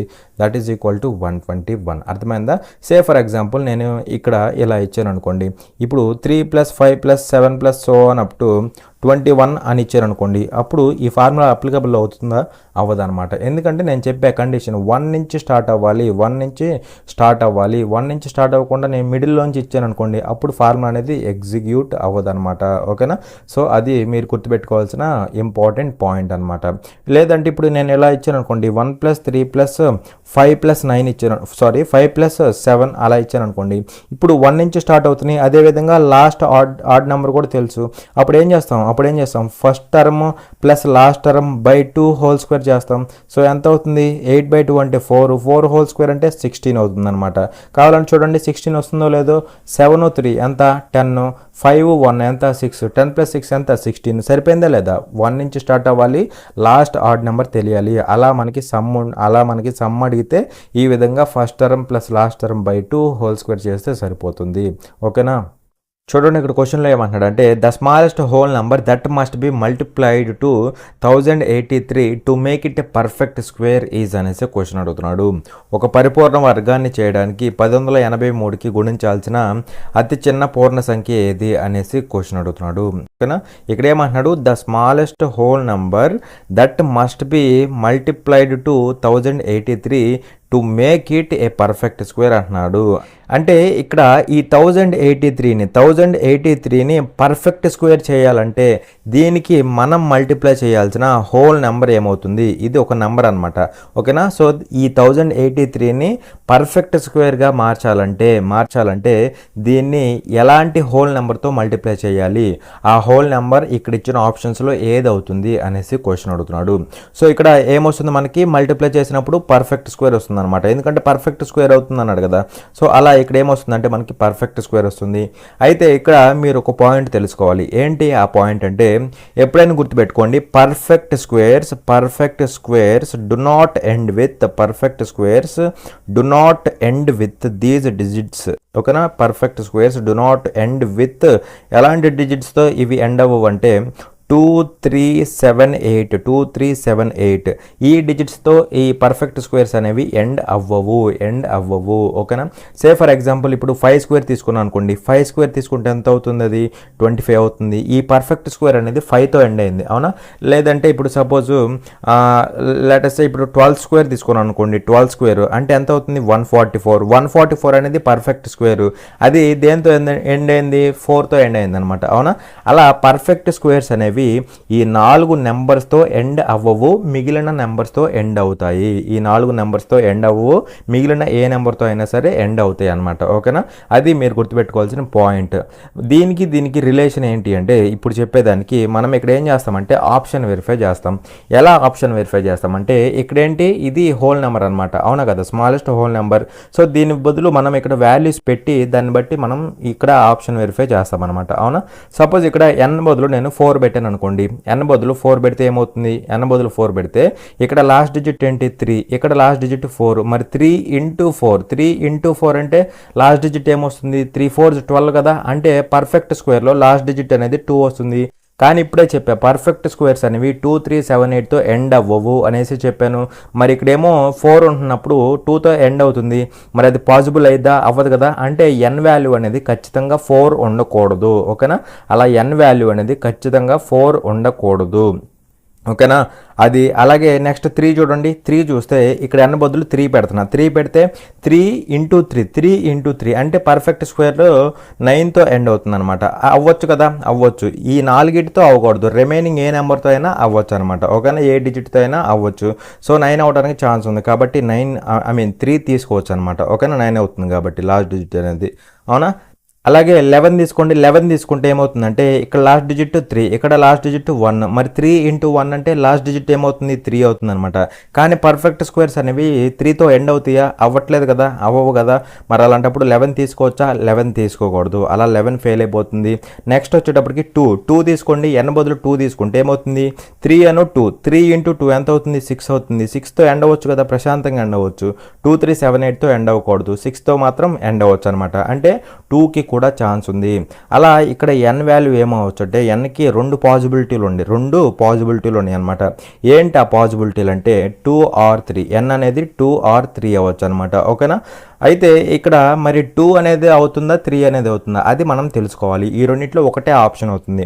సపోజ్ ఇప్పుడు నేను 2కి చెక్ చేస్తున్నా. 2కి చెక్ చేస్తే n 2 పెడితే ఏమవుతుంది, మనకి నెంబర్ ఏమొస్తుంది 2 ఇంటూ 1083, 2 ఇంటూ 1083 ఎంత అవుతుంది 2166 అవుతుంది అనమాట. 2166 అవుతుంది. ఇది పర్ఫెక్ట్ స్క్వేరా కాదా అనేసి మనం ఇప్పుడు తెలుసుకోవాలన్నమాట. ఓకేనా. ఈ 2166 అనేది పర్ఫెక్ట్ స్క్వేరా కాదా అనేసి చెక్ చేయాలి. అందుకు మనం ఏం చేస్తామంటే దీనికి స్క్వేర్ రూట్ ఫైండ్ అవుట్ చేస్తాం. స్క్వేర్ రూట్ అంటే మనందరూ తెలుసు కదా, షార్ట్ మెథడ్ చేయండి, షార్ట్ డివిజన్ చేయండి. చేస్తే ఏమవుతుంది, ఇదిగోండి ఈ 2 1, ఈ 2 1 అనమాట. 2 2గా పేర్స్ తీసుకోండి. ఓకేనా. సో ఇప్పుడు 21 కంటే తక్కువ ఉండాలి, పర్ఫెక్ట్ స్క్వేర్ ఉండాలి. అలాంటి నెంబర్ ఏముంది 16 అయినా కదా, 16 అనమాట. 21కి దగ్గరకు ఉండే పర్ఫెక్ట్ స్క్వేర్ ఏంటి 16 అనమాట. 16 అంటే 4 స్క్వేర్ అయినా కదా. సో 4 అంటే 4 ఇంటూ 4, 4 ఇక్కడ తీసుకో, 4 ఇక్కడ తీసుకో. ఇప్పుడు 4 4 ఎంత 16 అనమాట. 16 21లో 16 పోతే 5 మిగులుతుంది. 66 యాజ్ ఇట్ ఈస్ దించేసాయి. ఇప్పుడు ఏం చేయాలి అంటే 4కి డబల్ తీసుకో. ఎంత అవుతుంది 8 అవుతుందా, 8 అవుతుంది అనమాట. ఇప్పుడు నేను 8 పక్కన 1 పెట్టాను అనుకోండి, ఇంటూ 1 చేయాలి. లేదు 8 పక్కన 2 పెట్టాను అనుకోండి, ఇంటూ 2 చేయాలన్నమాట. అలా చేయాలన్నమాట. ఓకేనా. ఇప్పుడు సపోజ్ నేను 8 పక్కన 7 పెట్టాను అనుకోండి, ఇంటూ 7 చేయాలి కదా. 7 చేస్తే ఏమవుతుంది 7 8 56, 560 దాటిపోయిద్ది అనమాట. 7 8 56 అంటే 560 దాటిపోతుంది ఇక్కడ. అంటే 7 తీసుకోకూడదు, 6 వరకు తీసుకోవచ్చు. 6 తీసుకోవచ్చు కదా. సో 6 తీసుకుంటే ఇంటూ 6 చేయాలి. ఇక్కడ 6 తీసుకుంటున్నాను కాబట్టి ఇక్కడ కూడా 6 తీసుకోవాలి. మరి 6 ఇంటూ 86 అంటే ఎంత అవుతుంది 6 6ల 36, 3 క్యారీ, 6 8 48, అది ఒక 3, 48 3 అంటే ఎంత అవుతుంది 51 అవుతుంది అనమాట. 51 అవునా కదా. సో ఎంత అవుతుంది 0, ఇక్కడ 5 అవుతుంది కదా. సో 50 వచ్చింది. ఇప్పుడు ఏం చేయాలి అంటే ఈ 46కి డబల్ తీసుకో. ఎంత అవుతుంది 46కి డబల్ అంటే 92 అవుతుందా, 92 అనమాట. ఇప్పుడు ఇక్కడ 1 పెడితే ఇంటూ 1 చేయాలని చెప్పా, అవునా కదా. మరి ఇప్పుడు సపోజ్ ఇప్పుడు 1 పెట్టాను అనుకోండి, ఇంటూ 1 చేస్తే మనకి ఏమొస్తుంది 921 వస్తుంది. మరి 50లోంచి 921 తీసేయగలమా? తీసేయలేం కదా. అంటే మనం ఇక్కడ ఏం చేయాలంటే ఖచ్చితంగా ఇక్కడ పాయింట్ రావాలి. అంటే ఇక్కడ దీనికి స్క్వేర్ రూట్ కట్టినప్పుడు మనకి 46 పాయింట్ సంథింగ్ వస్తుంది. అంటే ఇది పర్ఫెక్ట్ స్క్వేర్ కాదు. ఇది ఏంటి పర్ఫెక్ట్ స్క్వేర్ అనేది కాదనమాట. పర్ఫెక్ట్ స్క్వేర్ కావట్లేదు అంటే 2కి ఛాన్స్ ఉండదు అనమాట. ఓకేనా. 2 పెట్టినప్పుడే కదా ఈ వాల్యూ వచ్చింది. అంటే 2 పెట్టినప్పుడు పర్ఫెక్ట్ స్క్వేర్ రావట్లేదు కాబట్టి 3 పెట్టినప్పుడు సెట్ అవుతుంది అనమాట ఆటోమేటిక్గా. ఎందుకంటే ఇది ఫెయిల్ అయిపోయింది, 2 పెట్టినప్పుడు కూడా ఫెయిల్ అయిపోయింది కాబట్టి ఇంక మిగిలింది ఇదే కదా, అదే మనకి ఆప్షన్ అయిపోతుంది. ఓకేనా. చూడండి ఇక్కడ క్వశ్చన్లో ఏమంటున్నాడు అంటే 1 year ago Krishna was 4 times as old as his daughter Kavita. 6 years hence Krishna's age will be 12 years more than his daughter's age. Find the ratio of the present ages of Krishna and his daughter అనేసి question అడుగుతున్నాడు. 1 సంవత్సరం క్రితం కృష్ణ తన కుమార్తె కవిత కంటే 4 రెట్లు ఎక్కువ వయసు గలవాడు. 6 సంవత్సరాల తర్వాత కృష్ణ వయసు అతని కుమార్తె వయసు కంటే 12 సంవత్సరాలు ఎక్కువ అవుతుంది. కృష్ణ మరియు అతని కుమార్తె యొక్క ప్రస్తుత వయసుల నిష్పత్తిని కనుగొనండి అనేసి క్వశ్చన్ అడుగుతున్నాడు. ఓకేనా. సో సింపుల్ క్వశ్చన్, జాగ్రత్తగా అబ్జర్వ్ చేయండి. ఇక్కడ ఏమంటున్నాడు 1 year ago అన్నాడు, 1 సంవత్సరం క్రితం అనమాట. కాబట్టి -1 year చేయాలి, అవునా కదా.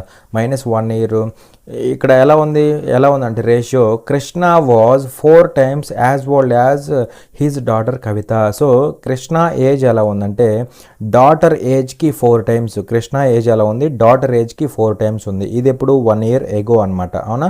సో డాటర్ ఏజ్ అనేది 1 part అనుకుంటే కృష్ణ ఏజ్ ఎలా ఉంది దీనికి 4 times అంటే 4 parts ఉందన్నమాట. ఓకేనా. అది అలాగే ఇక్కడ ఏమంటున్నాడు 6 years హెన్స్ అంటే తర్వాత అనమాట. 6 years తర్వాత ఓకేనా. కాబట్టి +6 years అనమాట, +6 years. సో 6 years తర్వాత ఏమంటున్నాడు Krishna's age will be 12 years more than his daughters age. So 6 years తర్వాత కృష్ణ ఏజ్ ఎలా ఉంటుంది, కృష్ణ ఏజ్ ఎలా ఉంటుందంటే 12 years more than his daughters age. So daughter age కంటే 12 years ఎక్కువ ఉంటుంది, డాటర్ ఏజ్ కంటే 12 years ఎక్కువ ఉంటుంది. కాబట్టి డాటర్ ఏజ్ ప్లస్ 12 years అంటే ఇక్కడ దీన్ని బట్టి ఏం చెప్పుకోవచ్చు, Krishna minus daughter is equal to 12 years అనమాట. అంటే వీళ్ళిద్దరి మధ్య ఏజ్ డిఫరెన్స్ ఎంత అంటే 12 years అనమాట. ఎంత, 12 years. సో ఎప్పుడైనా గుర్తుపెట్టుకోండి, ఇద్దరు పర్సన్స్ని కంపేర్ చేస్తున్నప్పుడు, ఇద్దరు పర్సన్స్ యొక్క ఏజెస్ని కంపేర్ చేస్తున్నప్పుడు ఆ డిఫరెన్స్ అనేది ఎప్పుడూ కాన్స్టెంట్గానే ఉంటుంది. అంటే 6 years తర్వాత అయినా ఇదే డిఫరెన్స్ ఉంటుంది, 60 సంవత్సరాల తర్వాత అయినా ఇదే డిఫరెన్స్ ఉంటుంది, ఈవెన్ 1 year క్రితమైనా సరే ఇదే డిఫరెన్స్ ఉంటుంది. ఇద్దరు పర్సన్స్ని మనం పోల్చినప్పుడు వాళ్ళ ఏజెస్ డిఫరెన్స్ అనేది ఎప్పుడూ కాన్స్టెంట్గానే ఉంటుంది. 6 సంవత్సరాల తర్వాత 12 years అంటే డిఫరెన్స్ 1 year క్రితం కూడా డిఫరెన్స్ ఎంత, 12 years ఉంటుంది. కాబట్టి 1 year క్రితం కూడా వీళ్ళిద్దరు ఏజెస్ డిఫరెన్స్ ఎంత అంటే ఇదే 12 years ఉంటుంది. ఇది మీరు గుర్తుపెట్టుకోవాలన్నమాట. మరి ఇక్కడ డిఫరెన్స్ ఎంత, పార్ట్స్ రూపంలో 3 parts, ఏజెస్ రూపంలో ఇయర్స్ రూపంలో 12 years అనమాట. అలా 3 parts ఈక్వల్ టు 12 years అవుతుంది. ఎప్పుడైనా డిఫరెన్స్ కాన్స్టెంట్గా ఉంటుంది, అది గుర్తుపెట్టుకోండి పాయింట్, ఓకేనా. So 3 parts equal to 12 years. అయితే మనల్ని అడుగుతుంది ఏంటి, ratio of the present ages of Krishna and his daughter. Present ages యొక్క రేషియో అడుగుతున్నాడు అనమాట. మరి ఇక్కడ చూస్తే ఇది ఎప్పుడు 1 year క్రితం ఏజెస్ అనమాట, 1 year క్రితం ఏజెస్, అవునా. మరి ఇక్కడ 1 part అంటే ఏమవుతుంది, 1 part అంటే 4 years అవుతుంది.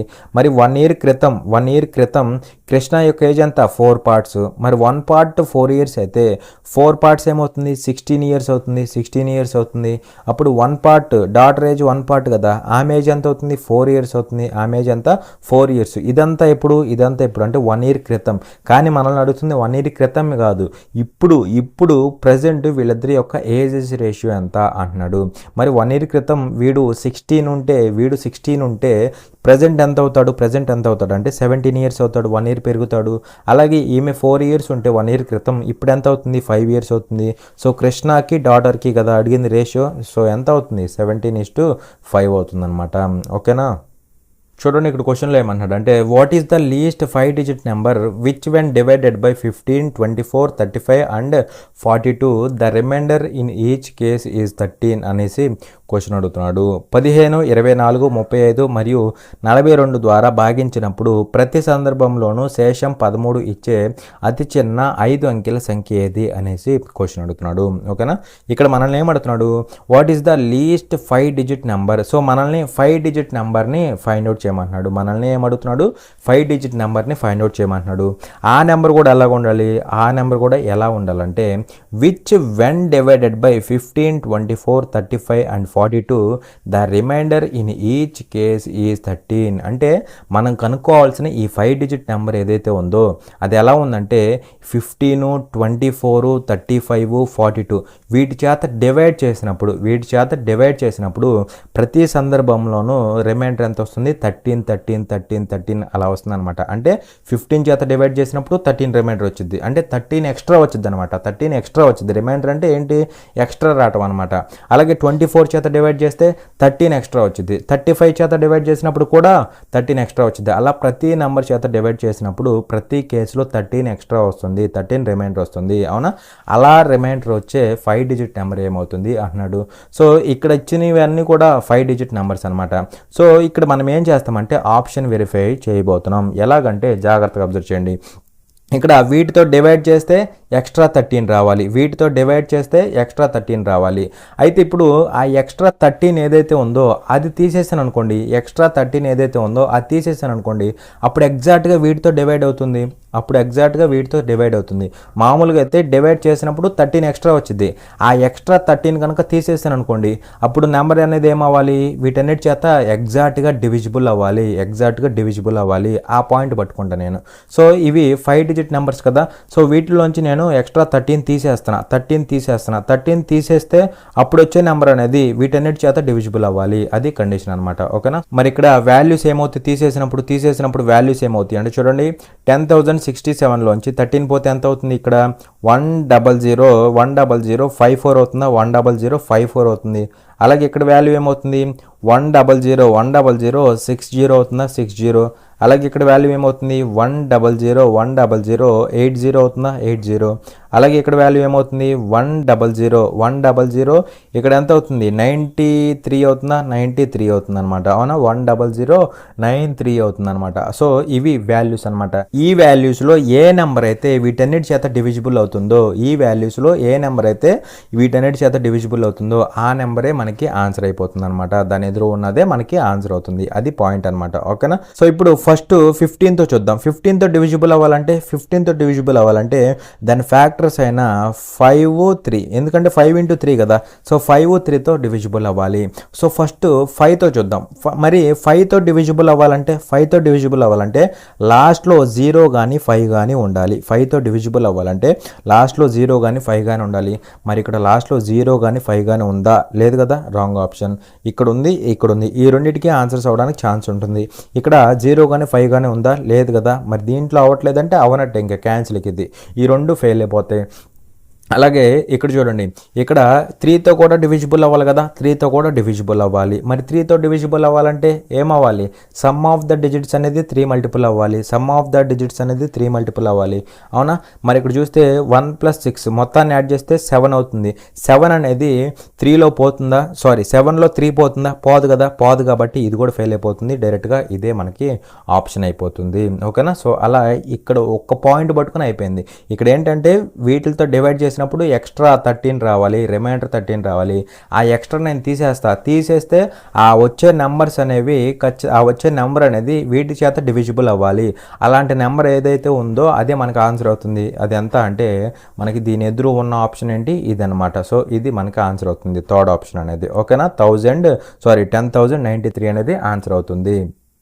చూడండి, ఇక్కడ క్వశ్చన్లో ఏమంటాడు అంటే 2 banks A and B offered loans at 4.5% and 5.5% per annum respectively. Ramesh borrowed an amount of 2 lakh rupees from each bank. Find the positive difference in the amounts of simple interest paid to the 2 banks by Ramesh after 2 years అనేసి question అడుగుతున్నాడు. So తెలుగులో ఏమంటున్నాడు?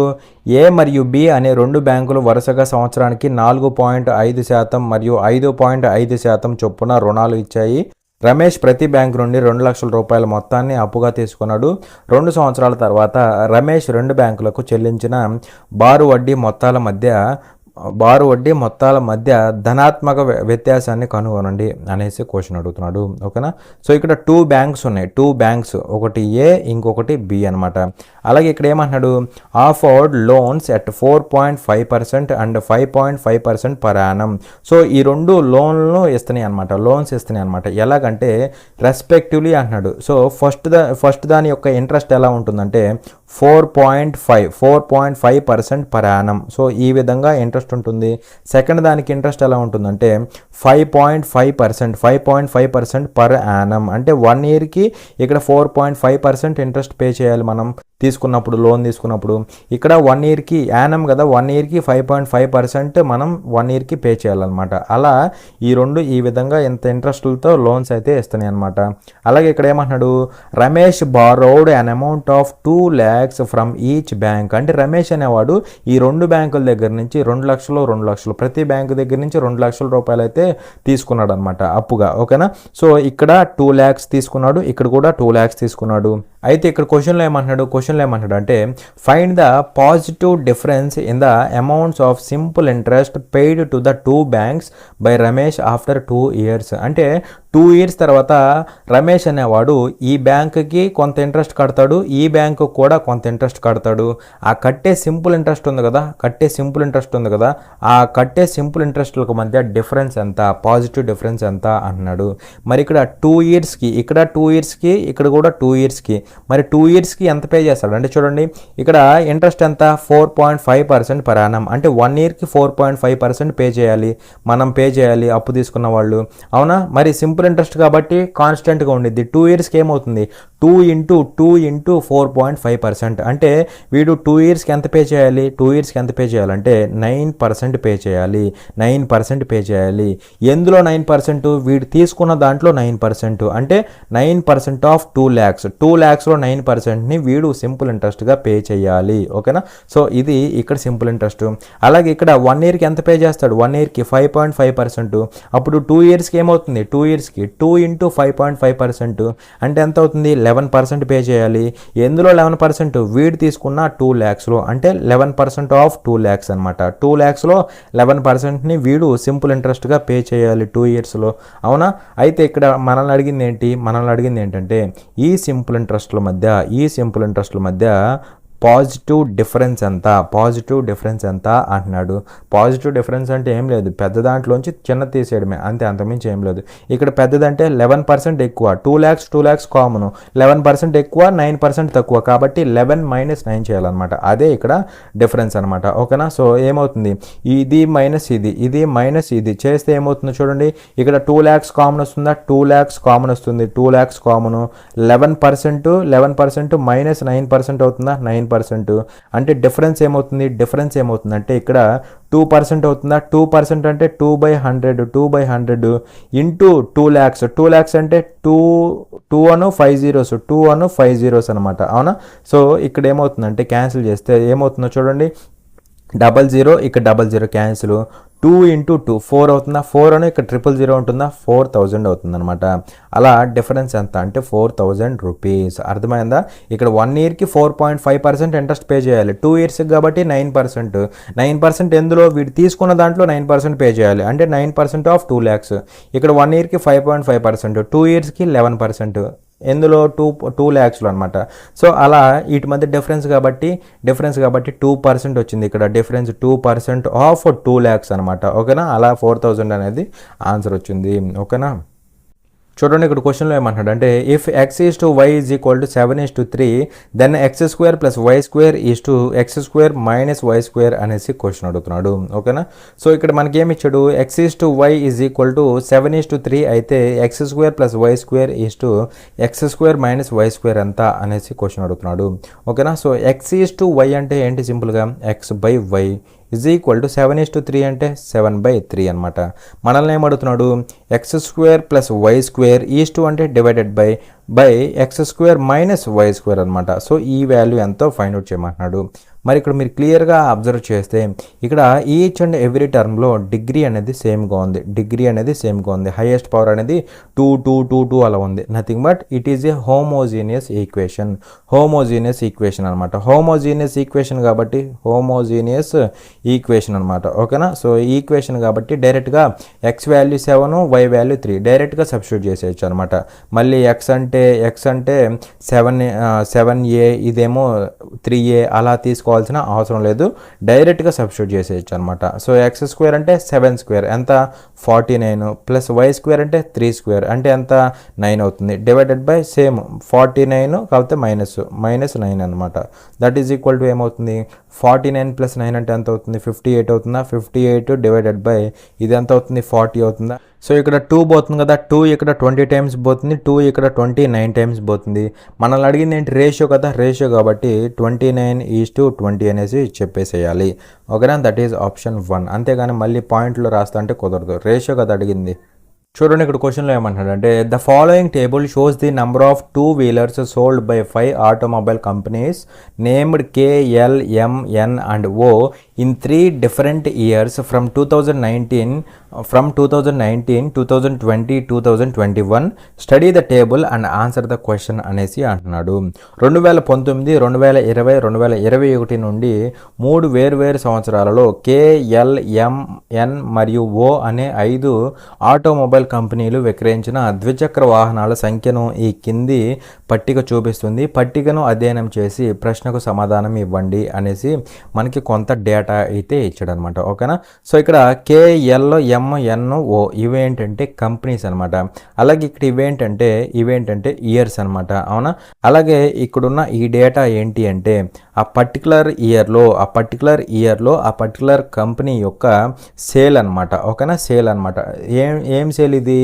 Two wheelers యొక్క sales అనమాట. ఓకేనా, అంటే సింపుల్గా 2019 అనే ఇయర్ తీసుకుంటే ఈ ఇయర్లో కే అనే కంపెనీ యొక్క సేల్ ఎంత అంటే 210 వెహికల్స్ అనమాట, 210 టూ వీలర్స్ అనమాట. ఓకేనా, 210 ద్విచక్ర వాహనాలను అయితే ఇది అమ్మిందనమాట, సేల్ చేసిందనమాట. అలా ఇది సేల్ వాల్యూ అనమాట. ఓకేనా, లేదు అంటే ఇప్పుడు 2020 తీసుకోండి, 2020లో ఎం యొక్క సేల్ ఎంత, ఎం అనే కంపెనీ యొక్క సేల్ ఎంత అంటే 340 అనమాట. అలా ఇవి లోపల ఉన్నవన్నీ సేల్స్ అనమాట, ఇవి ఇయర్స్, ఇవి కంపెనీస్ అనమాట. అర్థమైంది కదా. సో ఇక్కడ ఈ డేటా ఇచ్చేసి మనల్ని ఒక క్వశ్చన్ అడుగుతున్నాడు. ఏంటి ఆ క్వశ్చన్ అంటే చూడండి, what is the percentage share of sale of company M done in the year 2019 in the total sale of company M in all 3 years taken together అంటున్నాడు. 3 సంవత్సరాలలో కలిపి కంపెనీ ఎం మొత్తం అమ్మకంలో 2019వ సంవత్సరంలో కంపెనీ ఎం అమ్మకానిది ఎంత శాతం వాటా ఉంది అనేసి క్వశ్చన్ అడుగుతున్నాడు. ఓకేనా, అయితే ఇక్కడ ఏమంటున్నాడు, what is the percentage share of sale of company M done in the year 2019 అంటున్నాడు. అయితే ఇక్కడ వాల్యూస్ తీసుకొని దాన్ని బట్టి నేను క్వశ్చన్ ఎక్స్ప్లెయిన్ చేస్తాను. ఓకేనా, సో కంపెనీ ఎం యొక్క సేల్ అనేది 2019లో ఎంత ఉంది అది చెప్పండి నాకు. కంపెనీ ఎం యొక్క సేల్ అనేది 2019లో ఎంత ఉంది అది నాకు చెప్పండి. ఎంత ఉంది సేల్? 235 కదా, 235 అనమాట. దీని వాల్యూ ఎంత అంటే 235. ఇక్కడ వరకు అర్థమైంది కదా. నెక్స్ట్ ఇక్కడ ఏమంటున్నాడు, total sale of the company ఎం, మళ్ళీ కంపెనీ ఎంఏ ఎన్ని సంవత్సరాల్లో? In all 3 years taken together. ఎన్ని సంవత్సరాల్లో అంటే ఈ 3 ఇయర్స్కి తీసుకోమన్నాడు సేల్ అనేది, ఈ 3 ఇయర్స్కి తీసుకోమన్నాడు. మరి 3 ఇయర్స్ యొక్క సేల్ అంటే ఈ మొత్తం తీసుకోవాలి కదా, ఎం కాబట్టి. సో తీసుకున్నాను అనమాట. ఎంత అవుతుందంటే 235 765 ఎంత అవుతుంది? 1000 అవుతుంది. 1000 340 ఎంత అవుతుంది? 1340 అవుతుంది. అలా ఈ వాల్యూ ఎంత అవుతుంది? 1340 అవుతుంది. ఇక్కడికి వాల్యూస్ అర్థమైనాయి కదా. అయితే ఇక్కడ ఏమంటున్నాడంటే what is the percentage share of this value in this value, అంటే ఈ వాల్యూ అనేది దీంట్లో ఎంత పర్సంటేజ్ అంటున్నాడు. సింపుల్గా ఈ వాల్యూ అనేది ఈ 235 అనేది 1340లో ఎంత పర్సంటేజ్ అంటున్నాడు. అది క్వశ్చన్ అనమాట. ఓకేనా, సింపులే కదా. మరి ఈ వాల్యూ అనేది ఇందులో అంటున్నాడు కాబట్టి ఇది ఎక్కడ తీసుకోవాలి? కింద తీసుకోవాలి. 1340 కింద తీసుకోవాలి, రిమైనింగ్ ఉన్నది పైన తీసుకోవాలి. పర్సంటేజ్ అంటున్నాడు కదా, ఇంటూ 100 చేస్తే సరిపోతుంది. ఇది వాల్యూ కదా. సో దీనికి ఆన్సర్ ఏమొస్తుందో మీరే కామెంట్ చేయాలి. ఓకేనా, చూడండి ఇక్కడ క్వశ్చన్లో ఏమంటాడు అంటే, if A is an acute angle of triangle ABC the value of cos A minus sine A plus 1 divided by cos A plus sine A minus 1 is equal to అనేసి question అడుగుతున్నాడు. A అనేది త్రిభుజం ABC యొక్క అల్పకోణం అయితే cos A minus sine A plus 1 divided by cos A plus sine A minus 1 విలువ ఎంత అనేసి క్వశ్చన్ అడుగుతున్నాడు. సో ఇక్కడ ఏమి ఇచ్చాడు మనకి, ఏ అనేది ఒక అక్యూట్ యాంగిల్ అంటున్నాడు. అలాగే అది ఇచ్చేసి మనల్ని ఈ వాల్యూని ఫైండ్ అవుట్ చేయమంటున్నాడు. ఏంటి ఆ వాల్యూ అంటే చూడండి, cos A minus sine A plus 1 divided by cos A plus sine A minus 1 ఈ వాల్యూని ఫైండ్ అవుట్ చేయమంటున్నాడు. అయితే ఇక్కడ నేనేం చేస్తానంటే మొత్తాన్ని సైన్తో డివైడ్ చేస్తా. అంటే ఇక్కడ పైన సైన్తో డివైడ్ చేస్తా, కింద కూడా సైన్తో డివైడ్ చేస్తా. వాల్యూ ఏం మారదు కదా, వాల్యూ ఏమీ మారదు అనమాట. మరి కాస్ని సైన్తో డివైడ్ చేస్తే మనకేమొస్తుంది? కాట్ ఏ వస్తుంది. మైనస్ సైన్ బై సైన్ అంటే 1 అయిపోతుంది, ప్లస్ 1 బై సైన్ అంటే కొసీకెంట్ అయిపోతుంది. పైన ఈ విధంగా మారిపోయింది. డివైడెడ్ బై కింద ఏమవుతుంది? కాస్ బై సైన్ అంటే మళ్ళీ కాట్ అవుతుంది, cot A plus sine by sine అంటే 1 మైనస్ 1 బై సైన్ అంటే కొసీకెంట్ అనమాట, కొసీకెంట్ ఏ. అవునా కదా. So that is equal to ఏమవుతుంది అంటే చూడండి, cot A plus cosecant A, cot A plus cosecant A minus 1 ఉందా, -1.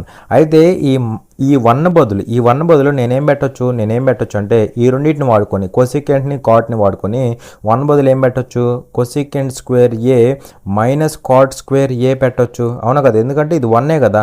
ఇక్కడున్న 1 బదులు ఇది సబ్స్టిట్యూట్ చేస్తే ఏమవుతుందో చూడండి. ఇక్కడ మళ్ళీ దీన్ని ఎలా రాసుకోవచ్చు, a square minus b square కాబట్టి a minus b into a plus b రాసుకోవచ్చు లేదా, a minus b into a plus b అంటే cosecant A minus cot a into cosecant a plus cot ఏగా రాసుకోవచ్చు అనమాట. అర్థమైందా. సో ఇదనమాట. బైలో ఏముంది అంటే చూడండి జాగ్రత్తగా, బైలో ఏముంది, cot a plus 1 minus cosecant a అనమాట. ఇది బైలో ఉంది. సో ఇప్పుడు మీరు క్లియర్గా అబ్జర్వ్ చేస్తే ఇక్కడ cot a ప్లస్ కొసికెంట్ ఏ అలాగే cot a ప్లస్ కొసికెంట్ ఏ ఈ రెండిట్లో కామన్గా ఉంది. సో అది కామన్ తీస్తా. cot a plus cosecant a common తీస్తా. కొసికెంట్ ఏ కామన్ తీస్తే మనకి ఇక్కడ ఏం మిగిలిపోతుంది? ఇక్కడ 1 మిగిలిపోతుందా? 1 మిగిలిపోతుంది. ఇక్కడ మైనస్ ఈ వాల్యూ మిగులుతుంది కదా, ఇది కామన్ వచ్చేస్తే మైనస్ ఈ వాల్యూ మిగులుతుంది. మైనస్ ఈ వాల్యూ అంటే 1 మైనస్ కొసికెంట్ ఏనా, minus cosecant a plus cot a అవుతుంది, ప్లస్ cot a అవుతుంది. సో ఇది మిగిలిపోతుంది. డివైడెడ్ బై మనకేముంది? cot a plus 1 minus cosecant a ఉంది, మైనస్ కొసికెంట్ ఏ ఉంది. మీరు ఇక్కడ క్లియర్గా అబ్జర్వ్ చేస్తే ఇక్కడున్న వాల్యూ సేమ్ ఉంది. ఇదిగోండి 1 minus cosecant a plus cot a అంటే ఈ వాల్యూ సేమ్ క్యాన్సిల్ అయిపోతాయి. మనకు ఫైనల్గా ఏం మిగులుతుంది? cot a ప్లస్ కొసికెంట్ ఏ అవునా. cot a ప్లస్ కొసికెంట్ ఏ అంటే ఆప్షన్ 2 అనమాట. సో ఈ విధంగా చేయాలి. లేదంటే మీరు ఏం చేస్తారంటే సింపుల్గా ఇక్కడ ఏ అనేది ఏంటి? ఎక్యూట్ యాంగిల్ అవునా, అంటే 0కి 90కి మధ్యలో ఏ వాల్యూ అయినా అవ్వచ్చు అది అవునా. నేనేం చేస్తానంటే ఏని కాసేపు 30 డిగ్రీస్గా తీసుకోవచ్చా లేదా? అయితే ఈ 30 డిగ్రీస్ తీసుకొని క్వశ్చన్లో ఇచ్చింది ఇదే కదా, క్వశ్చన్లో ఇచ్చింది మనకి ఈ వాల్యూలో నేను ఏ బదులు 30 పెడతా. 30 పెట్టినప్పుడు నాకు ఏదో ఒక వాల్యూ వచ్చింది. లెటస్ సే సపోజ్ ఎక్స్ వచ్చింది అనుకుందాం, ఏదో ఒక వాల్యూ వచ్చింది. ఆ వాల్యూ ఇక్కడ ఆప్షన్స్లో ఎక్కడ వస్తాయి? ఏ బదులు 30 పెట్టినప్పుడు ఇక్కడ ఆప్షన్స్లో ఎక్కడైతే ఆ వాల్యూ వస్తుందో ఈ ఎక్స్ అనే వాల్యూ అదే మనకి ఆన్సర్ అవుతుంది. అంటే క్వశ్చన్లోనూ పెడుతున్నావు నువ్వు, అదేవిధంగా ఆన్సర్లో కూడా పెడుతున్నావు. పెట్టినప్పుడు క్వశ్చన్లో వచ్చిన ఆన్సరు ఇక్కడ వచ్చిన ఆన్సర్ సెట్ అయింది అనుకోండి, ఇక్కడ వచ్చిన వాల్యూ క్వశ్చన్లో వచ్చిన వాల్యూ సెట్ అయింది అనుకోండి, అప్పుడు అదే మనకు ఆన్సర్ అవుతుంది. అలా చూసుకున్నా సరే మనకి ఇది సెట్ అవుతుంది, ఇది ఆన్సర్ అయిపోతుంది అనమాట. లేదంటే ఇలా చేస్తే నో ప్రాబ్లం. చూడండి ఇక్కడ క్వశ్చన్లో ఏమంటున్నాడంటే a cube made of edge 18 meters is completely filled with milk. The milk is transferred into a cuboid of length 27 meters and height 7 meters. The width of the cuboid is అనేసి question అడుగుతున్నాడు. 18 మీటర్ల అంచుతో తయారు చేయబడిన ఒక ఘనాన్ని పూర్తిగా పాలతో నింపుతారు. పాలు 27 మీటర్ల పొడవు మరియు 7 మీటర్ల ఎత్తు గల దీర్ఘఘనంలోకి బదిలీ చేయబడతాయి. దీర్ఘఘనం యొక్క వెడల్పు ఎంత అనేసి క్వశ్చన్ అడుగుతున్నాడు. ఓకేనా. సో చూడండి ఇక్కడ ఇదొక క్యూబ్ అనమాట, ఇదొక క్యూబ్. అయితే దీని నిండా పాలు పోసేస్తారు, పాలు నింపేస్తారు అనమాట దీని నిండా. అయితే ఇక్కడ ఏమంటున్నాడు అంటే చూడండి ఇక్కడ ఏమంటున్నాడు, దీని యొక్క ఎడ్జ్ ఎంత? Cube made of edge 18 meters అనమాట. దీని యొక్క ఎడ్జ్ ఎంత అంటే 18 meters అనమాట. ఇది 18 meters, అలాగే ఇది కూడా 18 meters ఉంటుంది. క్యూబ్ అంటే అన్ని ఈక్వల్గా ఉంటాయి కదా, హైట్ కూడా 18 meters ఉంటుంది అవునా. అయితే ఇదేమైంది? కంప్లీట్గా మిల్క్తో ఫిల్ అయిపోయింది అనమాట. ఓకేనా. అలాగే ఇక్కడ ఏమంటున్నాడు, the milk is transferred into a cuboid of length 27 meters and height 7 meters అనమాట. అంటే దీంట్లో ఉన్న మిల్క్ అంతటిని దీంట్లోకి ట్రాన్స్ఫర్ చేసేసారు ఈ క్యూబాయిడ్లోకి అవునా. అయితే దీని యొక్క డైమెన్షన్స్ ఇచ్చాడు మనకి. ఏమంటున్నాడు? Length 27 meters. సో లెంత్ ఎంత అంటే దీనిది 27 meters. అదేవిధంగా హైట్ ఎంత అంటే 7 meters. మనల్ని ఏమడుతున్నాడు? The width of the cuboid, దీని యొక్క విడ్త్ని లేదా విడ్త్ అనుకోవచ్చు లేదా బ్రెడ్త్ అనుకోవచ్చు. ఓకేనా. సో దీని యొక్క బ్రెడ్త్ ఎంతో కనుక్కోమంటున్నాడు. అర్థమైందా? అయితే ఇక్కడ చెప్పండి, దీంట్లో ఉన్న మిల్క్ అంతటిని దీంట్లో పోసేసారు, మరి దీంట్లో ఎంత అయితే వాల్యూమ్ ఆఫ్ మిల్క్ ఉంటుందో అంత వాల్యూమ్ దీంట్లో ఉంది. అంటే సింపుల్గా ఇక్కడ మనం ఏం చేస్తామంటే ఈ రెండింటి యొక్క వాల్యూమ్స్ని ఈక్వల్ చేసుకుంటాం. ఎందుకంటే దీంట్లో ఉన్న మిల్క్ దీంట్లోకి ట్రాన్స్ఫర్ అయింది కాబట్టి ఈ రెండింటి యొక్క వాల్యూమ్స్ ఈక్వల్ చేసుకుంటే మనకి సింపుల్గా ఈ బ్రెడ్త్ అయితే వచ్చేస్తుంది అనమాట. ఓకేనా. మరి దీని యొక్క వాల్యూమ్ అంటే ఏమవుతుంది? క్యూబ్ యొక్క వాల్యూమ్ అంటే ఏ క్యూబ్ అయినా కదా, ఏ క్యూబ్. ఏ బదులు ఏముంది అంటే 18 ఉంది, నథింగ్ బట్ 18 క్యూబ్ అవుతుంది. 18 క్యూబ్ అంటే 18 ఇంటూ 18 అనమాట అవునా. సో దీని యొక్క వాల్యూమ్ దేనికి ఈక్వల్ అవుతుంది? దీని యొక్క వాల్యూమ్కి ఈక్వల్ అవుతుంది. దీని యొక్క వాల్యూమ్ అంటే length into breadth into height అవునా. లెంత్ ఏమో 27 meters ఇంటూ బ్రెడ్త్ మనకు తెలియదు, ఇంటూ హైట్ ఏమో 7 meters అనమాట. సో క్యాన్సిల్ చేస్తే ఏమవుతుంది? 9 ఇక్కడ 3 times పోతుంది, 9 ఇక్కడ 2 times పోతుంది, 3 ఇక్కడ 1 time పోతుంది, 3 ఇక్కడ 6 times పోతుంది. అలా బ్రెడ్త్ ఈక్వల్ టు ఏమవుతుంది అంటే 6 into 2 ఎంత అవుతుంది? 12 ఇంటూ 18 12 ఇంటూ 18 డివైడెడ్ బై 7 అవుతుంది కదా, డివైడెడ్ బై 7 అవుతుంది అనమాట. మరి ఇక్కడ 12 ఇంటూ 18 అంటే ఎంత అవుతుంది? ఇది 10+2 అనుకో, 10+2 అనుకుంటే ఎంత అవుతుంది? 18 ఇంటూ 10 అంటే 180 అవుతుందా? 18 ఇంటూ 10 అంటే 180 ప్లస్ 2 ఇంటూ 18 అంటే 36 అంటే 216 అవుతుంది కదా, 216 డివైడెడ్ బై 7 అనమాట. మరి ఇక్కడ క్యాన్సిల్ చేస్తే ఎంత అవుతుంది, అంటే 7 ఇక్కడ 3 సార్లు 7 3 21, 6లో పోదు కదా, 0 పెట్టేసి పాయింట్ పెడితే మనకి ఎంత అవుతుంది, అంటే 60 అవుతుంది. అంటే 7 సార్లు 7 56 కదా, సో 8 సార్లు పోతుంది అనమాట. అంటే 30.8 అలా ఉండాలి. దట్ ఈజ్ ఆప్షన్ 4 అనమాట. ఓకేనా. ఇక్కడ చేయాల్సింది ఏంటంటే వాల్యూమ్స్ ఈక్వల్ చేసుకోవాలి, చేస్తే ఆన్సర్ అయిపోతుంది. చూడండి ఇక్కడ క్వశ్చన్లో ఏమంటాడంటే 2 trains of same length are running on parallel tracks in the same direction at speeds 56 metre per second and 46 metre per second. The faster train crosses the slower train in 26 seconds. The length of each train is అనేసి question అడుగుతున్నాడు. ఒకే పొడవు గల 2 రైళ్లు ఒకే దిశలో సమాంతర పట్టాలపై 56 మీటర్లు per second మరియు 46 మీటర్లు పర్ సెకండ్ వేగంతో నడుస్తున్నాయి. వేగవంతమైన రైలు నెమ్మదిగా ఉన్న రైలును 26 సెకండ్లలో దాటుతుంది. ప్రతి రైలు పొడవు ఎంత అనేసి క్వశ్చన్ అడుగుతున్నాడు. ఓకేనా. సో ఇక్కడ ఏమంటున్నాడు, 2 trains ఆఫ్ సేమ్ లెంత్ అనమాట, ఏదైనా ఒకటిగా. సో సేమ్ లెంత్ అనమాట. Are running on parallel tracks in the same direction అంటున్నాడు. సో 2 ట్రైన్స్ ఉన్నాయి అనమాట. ఆ 2 ఇలా సేమ్ డైరెక్షన్లో వెళ్తున్నాయి అనమాట. సేమ్ డైరెక్షన్లో ఇలా ప్యారలల్ ట్రాక్స్ మీద ఇలా వెళ్తున్నాయి అనమాట. ఓకేనా. సేమ్ లెంత్ అంటున్నాడు కదా, అంటే దీని లెంత్ ఎల్ అనుకుంటే దీని లెంత్ కూడా ఎల్ఏ అవుతుంది. అవునా. In the same direction at speeds 56 metre per second and 46 metre per second. So దీని యొక్క స్పీడ్ ఎంత అంటే 56 మీటర్ పర్ సెకండ్, ఇంకో దాని స్పీడ్ ఎంత అంటే 46 మీటర్ పర్ సెకండ్ అనమాట. అవునా. అయితే ఇక్కడ ఏమన్నాడు, the faster train crosses the slower train in 26 seconds. అంటే ఫాస్ట్గా ఉన్న ట్రైన్ ఇదే కదా, సో ఇది ఈ స్లోగా ఉన్న ట్రైన్ని క్రాస్ చేసిద్ది కదా, స్పీడ్ ఎక్కువ ఉంది కాబట్టి. సో ఎన్ని సెకండ్స్లో క్రాస్ చేస్తుందంటే 26 సెకండ్స్లో క్రాస్ చేయగలదు. అలా టైం ఎంత అంటే 26 సెకండ్స్ అనమాట. అవునా. మరి టైం ఉంది. అలాగే ఇక్కడ చూడండి, ఇక్కడ దీన్ని క్రాస్ చేయాలంటే ఇక్కడ ఈ స్పీడ్గా ఉన్న ట్రైన్ అనేది స్లోగా ఉన్న ట్రైన్ని క్రాస్ చేయాలంటే ఈ స్పీడ్గా ఉన్న ట్రైన్ అనేది ఎంత డిస్టెన్స్ ట్రావెల్ చేయాలంటే లెంత్ ఉన్న ట్రైన్ అనేది ఇంకొక లెంత్ ఉన్న ట్రైన్ని క్రాస్ చేయాలి. కాబట్టి ఏమవుతుంది, డిస్టెన్స్ ఈ రెండింటి యొక్క సమ్ అవుతుంది. అవును కదా. అలా డిస్టెన్స్ ఏమవుతుందంటే ఈ రెండింటి యొక్క లెంత్లు ఉంటాయి కదా, ఆ లెంత్ల యొక్క సమ్ అవుతుంది. మరి దీని లెంత్ ఎల్ఏ, దీని లెంత్ ఎల్ఏ, ఎంత అవుతుంది, 2L అవుతుంది అనమాట. అలా డిస్టెన్స్ ఎంత అవుతుందంటే 2L. సో ఇక్కడ స్పీడ్ ఏమవుతుందో చెప్పండి. ఇక్కడ స్పీడ్ ఏమవుతుందంటే 2 సేమ్ డైరెక్షన్లో వెళ్తున్నాయి. మరి సేమ్ డైరెక్షన్లో వెళ్తే ఏమని చెప్పాను, సేమ్ డైరెక్షన్లో వెళ్తే సబ్ట్రాక్ట్ చేయాలి, రిలేటివ్ స్పీడ్ తీసుకోవాలి. ఓకేనా. స్పీడ్ అనేది రిలేటివ్ స్పీడ్ తీసుకోవాలన్నమాట. ఆ రిలేటివ్ స్పీడ్ ఏమవుతుంది, సబ్ట్రాక్ట్ అవుతుంది. అదే ఒకవేళ ఆపోజిట్లో వస్తే యాడ్ చేస్తాం. మరి సబ్ట్రాక్ట్ చేస్తే రిలేటివ్ స్పీడ్ ఏమవుతుంది, సబ్ట్రాక్ట్ చేస్తే 10 మీటర్ పర్ సెకండ్ అవుతుందా, 10 మీటర్ పర్ సెకండ్ అవుతుంది. మరి ఈ మూడింటికి రిలేషన్ ఒకటి ఉంది కదా, ఏంటి relation, distance is equal to speed into time, ఇదే కదా రిలేషను.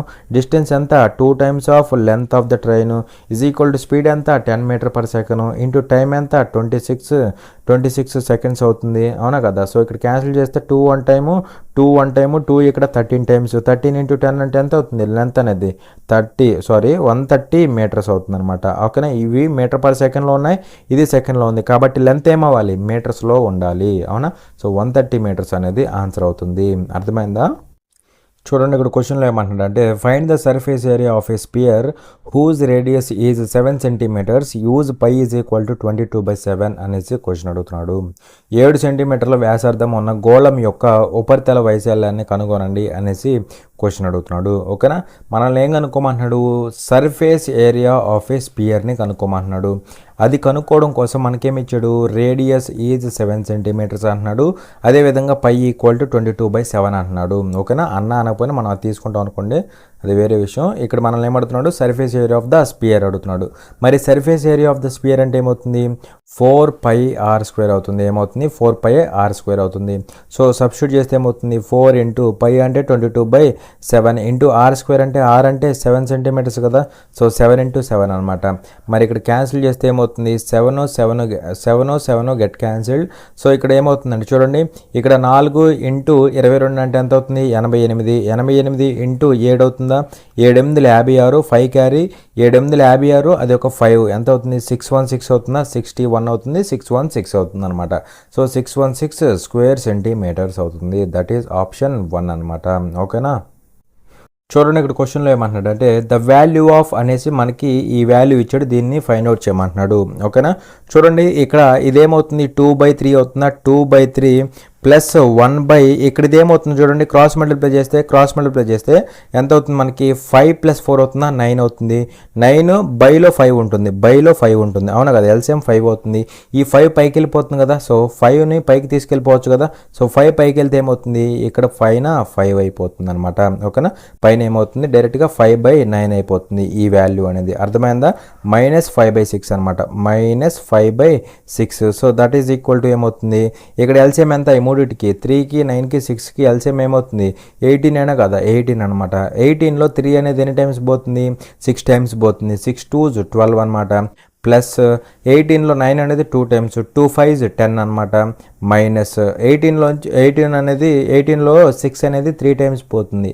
3 × 5 అంటే 15 అనమాట. ఓకేనా. So that is equal to ఏమవుతుంది, ఇక్కడ ఈ రెండు 22 - 15 అంటే 7 అవుతుందా, 7 అవుతుంది అనమాట. 7/18 అవుతుంది. అలా ఓవరాల్ వాల్యూ ఎంత, 7/18 అనమాట. చూడండి ఇక్కడ క్వశ్చన్లో ఏమంటాడంటే 5/4 of A number is greater than 3/4 of the number by 6, find the number అనేసి క్వశ్చన్ అడుగుతున్నాడు. ఒక సంఖ్యలో 4/5వ వంతు ఆ సంఖ్యలో 4/3వ వంతు కంటే 6 ఎక్కువ సంఖ్యను కనుగొనండి అనేసి క్వశ్చన్ అడుగుతున్నాడు. ఓకేనా. ఇక్కడ ఏమంటున్నాడంటే చూడండి, ఫస్ట్ క్వశ్చన్ కంటే ముందు ఇక్కడ వాల్యూస్ ఫైండ్ అవుట్ చేద్దాం ముందు. ఓకేనా. సో 5/4 ఆఫ్ ఏ నెంబర్ అంటున్నాడు. నెంబర్ మనకు తెలియదు కదా, నెంబర్ మనకు తెలియదు కాబట్టి n అనుకుందాం. ఓకేనా. ఆ నెంబర్లో 5/4 అంటే 5/4 ఆఫ్ నెంబర్ అనమాట. ఇది ఈ వాల్యూ. ఓకేనా. అండ్ అలాగే ఇక్కడ ఏమంటున్నాడు, is greater than 3/4 of the number అంటున్నాడు. 3/4 ఆఫ్ ద నెంబర్ అంటే 3/4 ఆఫ్ ద నెంబర్ అంటే 3/4 ఆఫ్ నెంబర్. సో ఏమంటున్నాడు, /6 అంటున్నాడు. అంటే సింపుల్గా ఇక్కడ మీనింగ్ ఏంటంటే ఈ వాల్యూ అనేది ఈ వాల్యూ కంటే ఎంత ఎక్కువ ఉంది, గ్రేటర్ దాన్ దిస్ వాల్యూ /6 అనమాట. అంటే ఈ వాల్యూ ఎలా ఉందంటే ఈ వాల్యూ కంటే 6 ఎక్కువ ఉంది. ఇది దీని మీనింగ్ అనమాట. అర్థమైందా.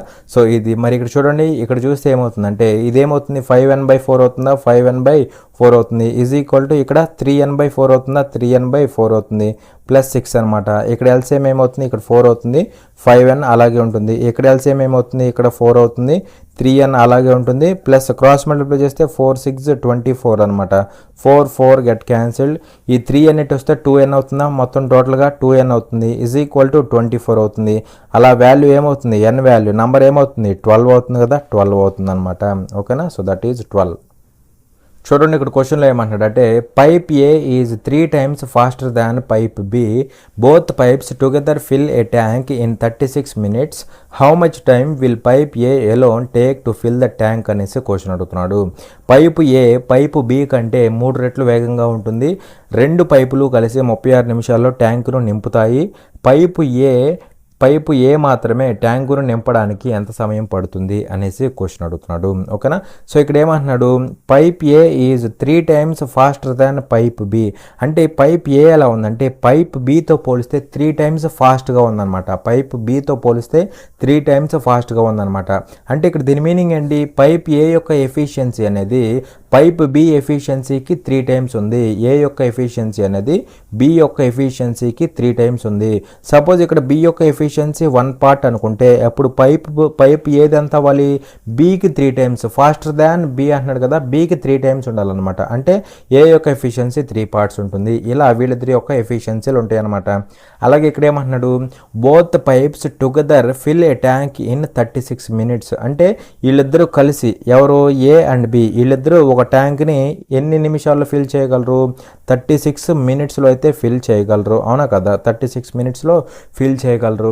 మరి ఇక్కడ ఏ యొక్క ఎఫిషియన్సీ ఎంత 3, అంటే ఇక్కడ మినిట్స్ కాబట్టి ఇచ్చింది 1 minuteలో ఎంత వర్క్ అయితే ఉంటుందో అదే ఎఫిషియన్సీ. అలా ఇక్కడ ఏ అనేవాడు 3 liters ఫిల్ చేయగలుగుతాడు అనమాట. అవునా, ఎందుకంటే ఇక్కడ ట్యాంక్ కదా ఇచ్చింది కాబట్టి మనం లీటర్స్లో తీసుకోవాలి. సో ఏ అనేవాడు 1 minuteలో 3 liters ఫిల్ చేయగలడు. బి అనేవాడు 1 minute మినిట్లో 1 లీటర్ ఫిల్ చేయగలడు, అవునా కదా. అలా వీళ్ళిద్దరూ కలిసి 1 మినిట్లో 4 లీటర్స్ని ఫిల్ చేయగలరు, అవునా. వీళ్ళిద్దరూ 1 మినిట్లో 4 లీటర్స్ని ఫిల్ చేయగలరు. అలా 36 మినిట్స్ చేస్తే వర్క్ అయిపోతుంది. మరి 1 మినిట్కి 4 లీటర్స్ అయితే 36 మినిట్స్కి ఎన్ని లీటర్స్, 4 × 36 లీటర్స్. అలా ఇదేమవుతుందంటే ఇది total capacity of the tank. ఇదేమవుతుందంటే టోటల్ ట్యాంక్ కెపాసిటీ అవుతుంది. అర్థమైందా. సో ఇది టోటల్ వర్క్ అనుకోండి, లేదంటే టోటల్ వర్క్ అనమాట. ఓకేనా. అయితే ఇక్కడ ఏమంటున్నాడు, how much time will pipe A alone take to fill the tank. అంటే ఇదే ట్యాంక్ని ఫిల్ చేయడానికి ఏకి ఎంత టైం పడుతుంది అంటున్నాడు. సో టైం అడుగుతున్నాడు కాబట్టి ఏంటి చేయాల్సిన వర్క్, ఫిల్ చేయాల్సిన ట్యాంక్ బై వీడి యొక్క ఎఫిషియన్సీ. ఎవరి యొక్క ఎఫిషియన్సీ, ఏ యొక్క ఎఫిషియన్సీ వేస్తే టైం వస్తుంది. ఓకేనా. సో టైం ఎంత అవుతుందంటే 3 1 టైము, 3 ఇక్కడ 12 టైమ్స్, 12 4 ఎంత 48 మినిట్స్ అనమాట. ఓకేనా. సో 48 మినిట్స్ అనేది ఆన్సర్ అవుతుంది. అర్థమైంది కదా. చూడండి ఇక్కడ క్వశ్చన్లో ఏమంటాడు అంటే the sum of 2 positive integers is 55 if their HCF and LCM are 5 and 20 respectively then the sum of their reciprocals is అనేసి క్వశ్చన్ అడుగుతున్నాడు. 2 ధనాత్మక పూర్ణాంకాల మొత్తం 55, వాటి గసాబా మరియు కసాగు వరుసగా 5 మరియు 120 అయితే వాటి విలోమాల మొత్తం ఎంత అనేసి క్వశ్చన్ అడుగుతున్నాడు. ఓకేనా. సో ఇక్కడ ఏమంటున్నాడు the sum of 2 positive integers is 55. So 2 positive integers ఉన్నాయి, వాటి యొక్క సమ్ ఎంత అంటే 55 అనమాట. ఆ 2 పాజిటివ్ ఇంటీజర్స్ని నేను ఏ బి అనుకుంటా. ఓకేనా. ఈ రెండింటి యొక్క సమ్ ఎంత, ఈ రెండింటి యొక్క సమ్ ఎంత అంటే 55 ఇచ్చాడు, అవునా కదా. 55 ఇచ్చాడు. అలాగే ఇక్కడ ఏమంటున్నాడు their HCF and LCM are 5 and 120 respectively. ఈ రెండింటి యొక్క హెచ్ఎఫ్ ఇచ్చాడు. హెచ్ఎఫ్ ఎంత అంటే ఈ రెండింటి యొక్క హెచ్ఎఫ్ ఎంత అంటే మనకి 5 ఇచ్చాడు. అలాగే ఈ రెండింటి యొక్క ఎల్సిఎం, ఈ రెండింటి యొక్క ఎల్సిఎం అంటే ఏబి యొక్క ఎల్సిఎం ఎంత 120 ఇచ్చాడు అనమాట. అవునా. సో ఇలా ఇచ్చేసాడు. మనల్ని ఏం కనుక్కోమంటున్నాడు అంటే the sum of their reciprocals అంటే ఏ యొక్క రెసిప్రోకల్ అంటే 1/a అవుతుంది, బి యొక్క రెసిప్రోకల్ అంటే 1/b అవుతుంది. ఈ రెసిప్రోకల్స్ యొక్క సమ్ అడుగుతున్నాడు అనమాట. అంటే ఈ వాల్యూ ఎంత అవుతుంది అనేసి కనుక్కోమంటున్నాడు. ఓకేనా. సో చూడండి ఇక్కడ ఈ రెండింటి యొక్క సమ్ అంటే ఇదే కదా. సో ఇక్కడ ఎల్సిఎం ఏమవుతుంది ఏబి అవుతుంది, అవునా కదా. ఏబి అవుతుంది. క్రాస్ మల్టిప్లై చేస్తే ఏ ప్లస్ బి అవుతుందా, ఏ ప్లస్ బి అవుతుంది అనమాట. అలా ఫైనల్గా ఈ వాల్యూ ఇదైంది. మరి ఇక్కడ మనకి ఏ ప్లస్ బి వాల్యూ తెలుసు, ఎంత అని తెలుసు 55 అని తెలుసు, ఏ ప్లస్ బి 55 అని తెలుసు. అయితే ఇక్కడ ఏబి వాల్యూ తెలీదు, అవునా. కానీ ఇక్కడ ఏబి యొక్క హెచ్ఎఫ్ తెలుసు, ఇదే ఏబి యొక్క ఎల్సిఎం కూడా తెలుసు. మరి ఇక్కడ 2 నెంబర్స్ యొక్క హెచ్ఎఫ్, 2 నెంబర్స్ యొక్క ఎల్సిఎం తెలిస్తే ఈ హెచ్ఎఫ్ ఎల్సిఎం యొక్క ప్రొడక్ట్ ఏమవుతుందంటే ఆ 2 నెంబర్స్ యొక్క ప్రొడక్ట్ అవుతుంది. అర్థమైందా. 2 నెంబర్స్ యొక్క హెచ్ఎఫ్, 2 నెంబర్స్ యొక్క ఎల్సిఎం తెలిసిందనుకోండి, అప్పుడు ఆ రెండింటి యొక్క ప్రొడక్ట్ అంటే హెచ్ఎఫ్ ఎల్సిఎం యొక్క ప్రొడక్ట్ దేనికి ఈక్వల్ అవుతుంది, ఆ నెంబర్స్ యొక్క ప్రొడక్ట్కి ఈక్వల్ అవుతుంది. అంటే 5 × 120 అంటే ఏమవుతుంది ఏబి అవుతుంది. అర్థమైందా. సో ఏబి అంటే ఎంత 5 × 120. అర్థమైంది కదా. ప్రొడక్ట్ మనకు డైరెక్ట్గా తెలియదు, కానీ అది తెలుసుకోవడం కోసం వీడేమి ఇచ్చాడు హెచ్ఎఫ్ ఎల్సిఎం ఇచ్చాడు. ఆ రెండింటిని మల్టిప్లై చేస్తే ఈ 2 నెంబర్స్ యొక్క హెచ్ఎఫ్ ఎల్సిఎంఏ కదా. సో ఆ 2 నెంబర్స్ యొక్క ప్రొడక్ట్ వచ్చింది. ఇది మీకు తెలియాలన్నమాట. ఓకేనా. సో ఎంత అంటే ఇది 5 × 120 కదా. సో ఇక్కడ నుంచి సాల్వ్ చేస్తే ఈ వాల్యూ మనకి వస్తుందన్నమాట. మరి ఇక్కడ చూస్తే ఏమవుతుంది 5 1 టైము, 5 ఇక్కడ 11 టైమ్స్. సో వాల్యూ ఏమవుతుంది 11/120 11/120 అవుతుంది అనమాట. That is option 2. ఓకేనా. చూడండి ఇక్కడ క్వశ్చన్లో ఏమంటాడు అంటే if 1 root of a quadratic equation is A and it is half of the other root of the same equation then find the quadratic equation అనేసి క్వశ్చన్ అడుగుతున్నాడు. వర్గ సమీకరణం యొక్క ఒక మూలం ఏ అయితే మరియు అది అదే సమీకరణం యొక్క మరొక మూలంలో సగం అయితే వర్గ సమీకరణాన్ని కనుగొనండి అనేసి క్వశ్చన్ అడుగుతున్నాడు. ఓకేనా. సో ఇక్కడ ఏమంటున్నాడు if 1 root of a quadratic equation is ఏ అన్నాడు. సో ఒక రూట్ ఏంటి అంటే ఏ అనమాట. ఇది ఒక రూట్, ఇది ఫస్ట్ రూట్ అనమాట. ఓకేనా. అలాగే ఇక్కడ ఏమంటున్నాడు ఇట్ ఈజ్ అంటే ఇదేనా కదా ఏ అనమాట. ఇట్ ఈజ్ అంటే is equal to half of the other root అంటున్నాడు. అదర్ రూట్ మనకి తెలియదు కదా. అదర్ రూట్ని లెటెస్సే మనం ఏమనుకుందాం అంటే ఎక్స్ అనుకుందాం. సో ఈ ఏ అనే రూట్ ఎలా ఉందంటే half of the other root. ఈ ఎక్స్లో హాఫ్ ఉందన్నమాట. అదర్ రూట్ ఎక్స్ కదా, ఈ ఎక్స్లో హాఫ్ ఉందన్నమాట. ఎక్స్లో హాఫ్ అంటే x/2 ఉందన్నమాట. అవునా? సో ఇది ఎలా ఉంది, ఈ ఎక్స్లో హాఫ్ ఉందన్నమాట. అలా ఈ రెండు ఈక్వల్ అవుతాయి. సో దీన్ని బట్టి ఎక్స్ ఏమవుతుంది, ఎక్స్ ఈక్వల్ టు ఏమవుతుందంటే 2a అవుతుంది. ఎక్స్ అంటే ఇది సెకండ్ రూట్ కదా, ఇది సెకండ్ రూట్ అనమాట. అలా సెకండ్ రూట్ ఏంటంటే ఏ, ఫస్ట్ రూట్ ఏంటంటే సెకండ్ రూట్ ఏంటంటే 2a, ఫస్ట్ రూట్ ఏంటంటే a అనమాట. ఇప్పుడు ఇవి రూట్స్గా కలిగిన క్వాడ్రాటిక్ ఈక్వేషన్ ఏమవుతుంది అంటున్నాడు. ఓకేనా? ఇవి రూట్స్గా కలిగి ఉన్న క్వాడ్రాటిక్ ఈక్వేషన్ ఏమవుతుంది అంటున్నాడు. సో ఇది ఆల్ఫా అనుకోండి, ఇది బీటా అనుకోండి. మరి ఆల్ఫా బీటాల్ని రూట్స్గా కలిగిన క్వాడ్రాటిక్ ఈక్వేషన్ అంటే మీ అందరికీ చెప్పా. ఏమవుతుంది ఆ quadratic equation? x² minus of alpha plus beta into X plus alpha beta equal to 0 అవుతుందని చెప్పాను ఆల్రెడీ. అవునా కదా? సో ఇక్కడ ఆల్ఫా బీటా సబ్స్టిట్యూట్ చేస్తే సరిపోతుంది. ఏమవుతుంది? x² minus of alpha plus beta అంటే a ప్లస్ 2a ఎంత? 3a అవుతుందా? 3a into X plus alpha beta అంటే a ఇంటూ 2a ఎంత అవుతుంది? 2a² అవుతుందా? 2a² అవుతుంది ఈజ్ ఈక్వల్ టు 0. అలా మనకి క్వాడ్రాటిక్ ఈక్వేషన్ ఏమవుతుంది? x² minus 3ax plus 2a² అనమాట. x² minus 3ax plus 2a², that is option 3 అనమాట. అర్థమైందా? చూడండి, ఇక్కడ క్వశ్చన్లో ఏమంటాడు అంటే find the roots of the quadratic equation అనేసి ఇక్కడ మనకు ఒక క్వాడ్రాటిక్ ఈక్వేషన్ అయితే ఇచ్చాడనమాట. సో ఈ క్వాడ్రాటిక్ ఈక్వేషన్ యొక్క మూలాలను కనుగొనండి అనేసి అడుగుతున్నాడు. అయితే దీని రూట్స్ అడిగేసి మనకి ఇక్కడ రూట్స్ ఇచ్చాడనమాట. అవునా? దీని యొక్క రూట్స్ అడిగేసి మనకి ఇక్కడ రూట్స్ అయితే ఇచ్చాడు. మనం ఏం చేస్తామంటే ఇక్కడ ఆప్షన్ వెరిఫై చేస్తాం. ఫస్ట్ ఏం కనుక్కుంటాం? ప్రొడక్ట్ ఆఫ్ ద రూట్స్ని కనుక్కుంటాం అనమాట. ఎందుకంటే ఇది ఈజీగా ఉంటుంది. ప్రొడక్ట్ ఆఫ్ ద రూట్స్ అంటే c/a. ఇక్కడ నుంచి ఈక్వేషన్ నుంచి ప్రొడక్ట్ ఆఫ్ ద రూట్స్ అంటే c/a అవుతుంది. అవునా? సో ఎంత అవుతుందంటే చూడండి, c/a అంటే కాన్స్టెంట్ అంటే c అంటే కాన్స్టెంట్ కదా, ఎంత? 7√3 ఉంది. బై a అంటే m² యొక్క కోఎఫిషియంట్ అనమాట. ఎంత? √3 కదా, √3 అనమాట. సో క్యాన్సిల్ చేస్తే ఎంత అవుతుంది? 7 అవుతుంది. సో ఇక్కడ ఈక్వేషన్ నుంచి మనకి ప్రొడక్ట్ ఆఫ్ ద రూట్స్ కనుక్కుంటే మనకి వాల్యూ ఎంత వచ్చింది? ప్రొడక్ట్ ఆఫ్ రూట్స్ 7 వచ్చింది. ఇక్కడ ఇచ్చిన రూట్స్ ప్రకారం చూసినప్పుడు అక్కడ కూడా మనం ప్రొడక్ట్ ఆఫ్ రూట్స్ కనుక్కున్నాం అనుకోండి, ఎక్కడైతే 7 వస్తుందో దానికి ఆన్సర్ అవడానికి ఛాన్స్ ఉంటుంది. అవునా? మరి ఇక్కడ ఫస్ట్ కేసులో చూడండి, ఫస్ట్ కేసులో ప్రొడక్ట్ ఆఫ్ ద రూట్స్ అంటే -7/√3 ఇది ఒక రూటు, అలాగే -√3 ఒక రూటు. ప్రొడక్ట్ చేయండి, ప్రొడక్ట్ చేస్తే ఇక్కడ √3 క్యాన్సిల్, -1 ఇంటూ -7 అంటే ఎంత అవుతుంది? 7 అవుతుంది. అంటే దీనికి ఆన్సర్ అవడానికి ఛాన్స్ ఉంది. సెకండ్ కేసులో చూడండి, సెకండ్ కేసులో చూస్తే 7/√3 ఒక రూటు, అదేవిధంగా -√3 ఒక రూటు. √3 క్యాన్సిల్ అయితే -7 వస్తుంది. -7 అంటే మనకు కావాల్సింది 7 కదా, ప్రొడక్ట్ 7 కావాలి కాబట్టి ఇది రాంగ్ ఆప్షన్ అవుతుంది. అలాగే థర్డ్ చెక్ చేయండి, థర్డ్ చెక్ చేస్తే -7/√3 ఇది ఒక రూటు ఇంటూ √3 అనేది ఇది ఒక రూటు. √3 క్యాన్సిల్ అయిపోయి మళ్ళీ -7 వస్తుంది. మనకు కావాల్సిందేమో 7 అంటే ఇది కూడా ఫెయిల్ అయిపోతుంది. అలాగే ఫోర్త్ చూడండి, ఫోర్త్ చూస్తే -7/√3 ఇది ఒక రూటు ఇంటూ రెండో రూట్ ఏంటి? -2/√3 ఇది రెండో రూటు. సో ప్రొడక్ట్ చేస్తే ఏమవుతుంది? 14 అవుతుందా? 14 ఇక్కడ 3 అవుతుంది అనమాట. మనకు కావాల్సిందేమో 7 అంటే ఇది కూడా ఫెయిల్ అయిపోయింది. కాబట్టి ప్రొడక్ట్ ఆఫ్ ద రూట్స్ చూసినప్పుడు ఇక్కడ 7 వచ్చింది, ఇక్కడ కూడా 7 వచ్చింది. మిగిలిన వాటిలో మనకి ఫెయిల్ అయిపోయినాయి అనమాట. అవునా? కాబట్టి ఇదే మనకి ఆన్సర్ అవుతుంది. ఓకేనా? చూడండి, ఇక్కడ క్వశ్చన్లో ఏమంటాడు అంటే the frequency distribution here gives the monthly consumption of electricity of 60 consumers of A locality. What is the median of the data అనేసి క్వశ్చన్ అడుగుతున్నాడు. కింది పౌనపున్య పంపిణీ ఒక ప్రాంతంలోని 60 మంది వినియోగదారుల నెలవారీ విద్యుత్ వినియోగాన్ని ఇస్తుంది. డేటా యొక్క మధ్యగతము ఎంత అనేసి క్వశ్చన్ అడుగుతున్నాడు. ఓకేనా? సో ఇక్కడ చూడండి 50 to 60, 60 to 70 ఈవెంట్ అంటే క్లాస్ ఇంటర్వెల్స్. అవునా కదా, క్లాస్ ఇంటర్వెల్స్.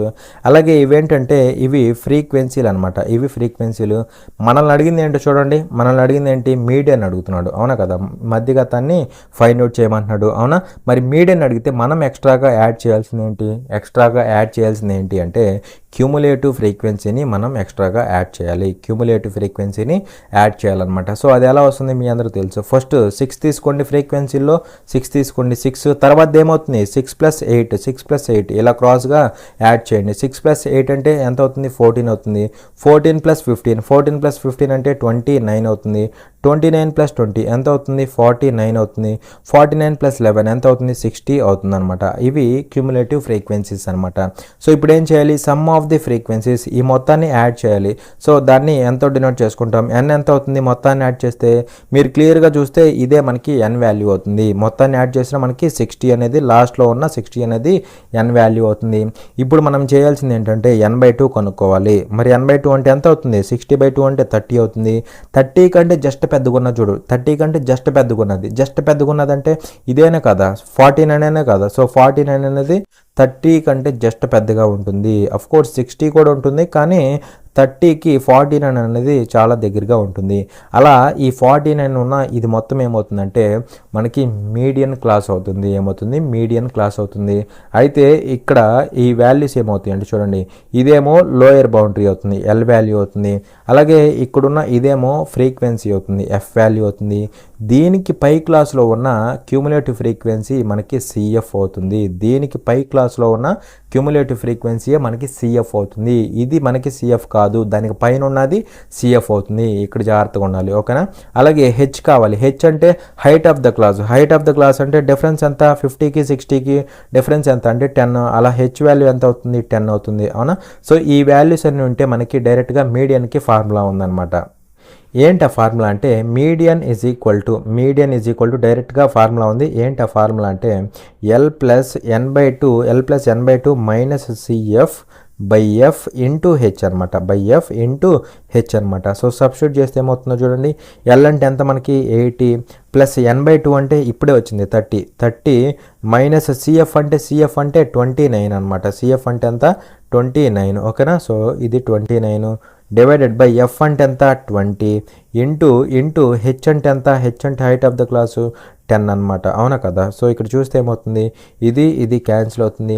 ఇక్కడ ఈ వాల్యూ ఎంత అవుతుంది, ఇది 80 ఉంది, 80 ప్లస్ ఇది ఎంత 1/2 అవుతుందా, 1/2 అంటే 0.5 అయినా కదా.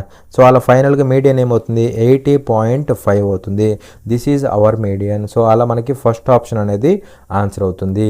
అర్థమైంది. ఇక్కడ మనం ఎక్స్ట్రాగా యాడ్ చేయాల్సింది ఏంటి అంటే క్యూములేటివ్ ఫ్రీక్వెన్సీని యాడ్ చేయాలి, ఓకేనా.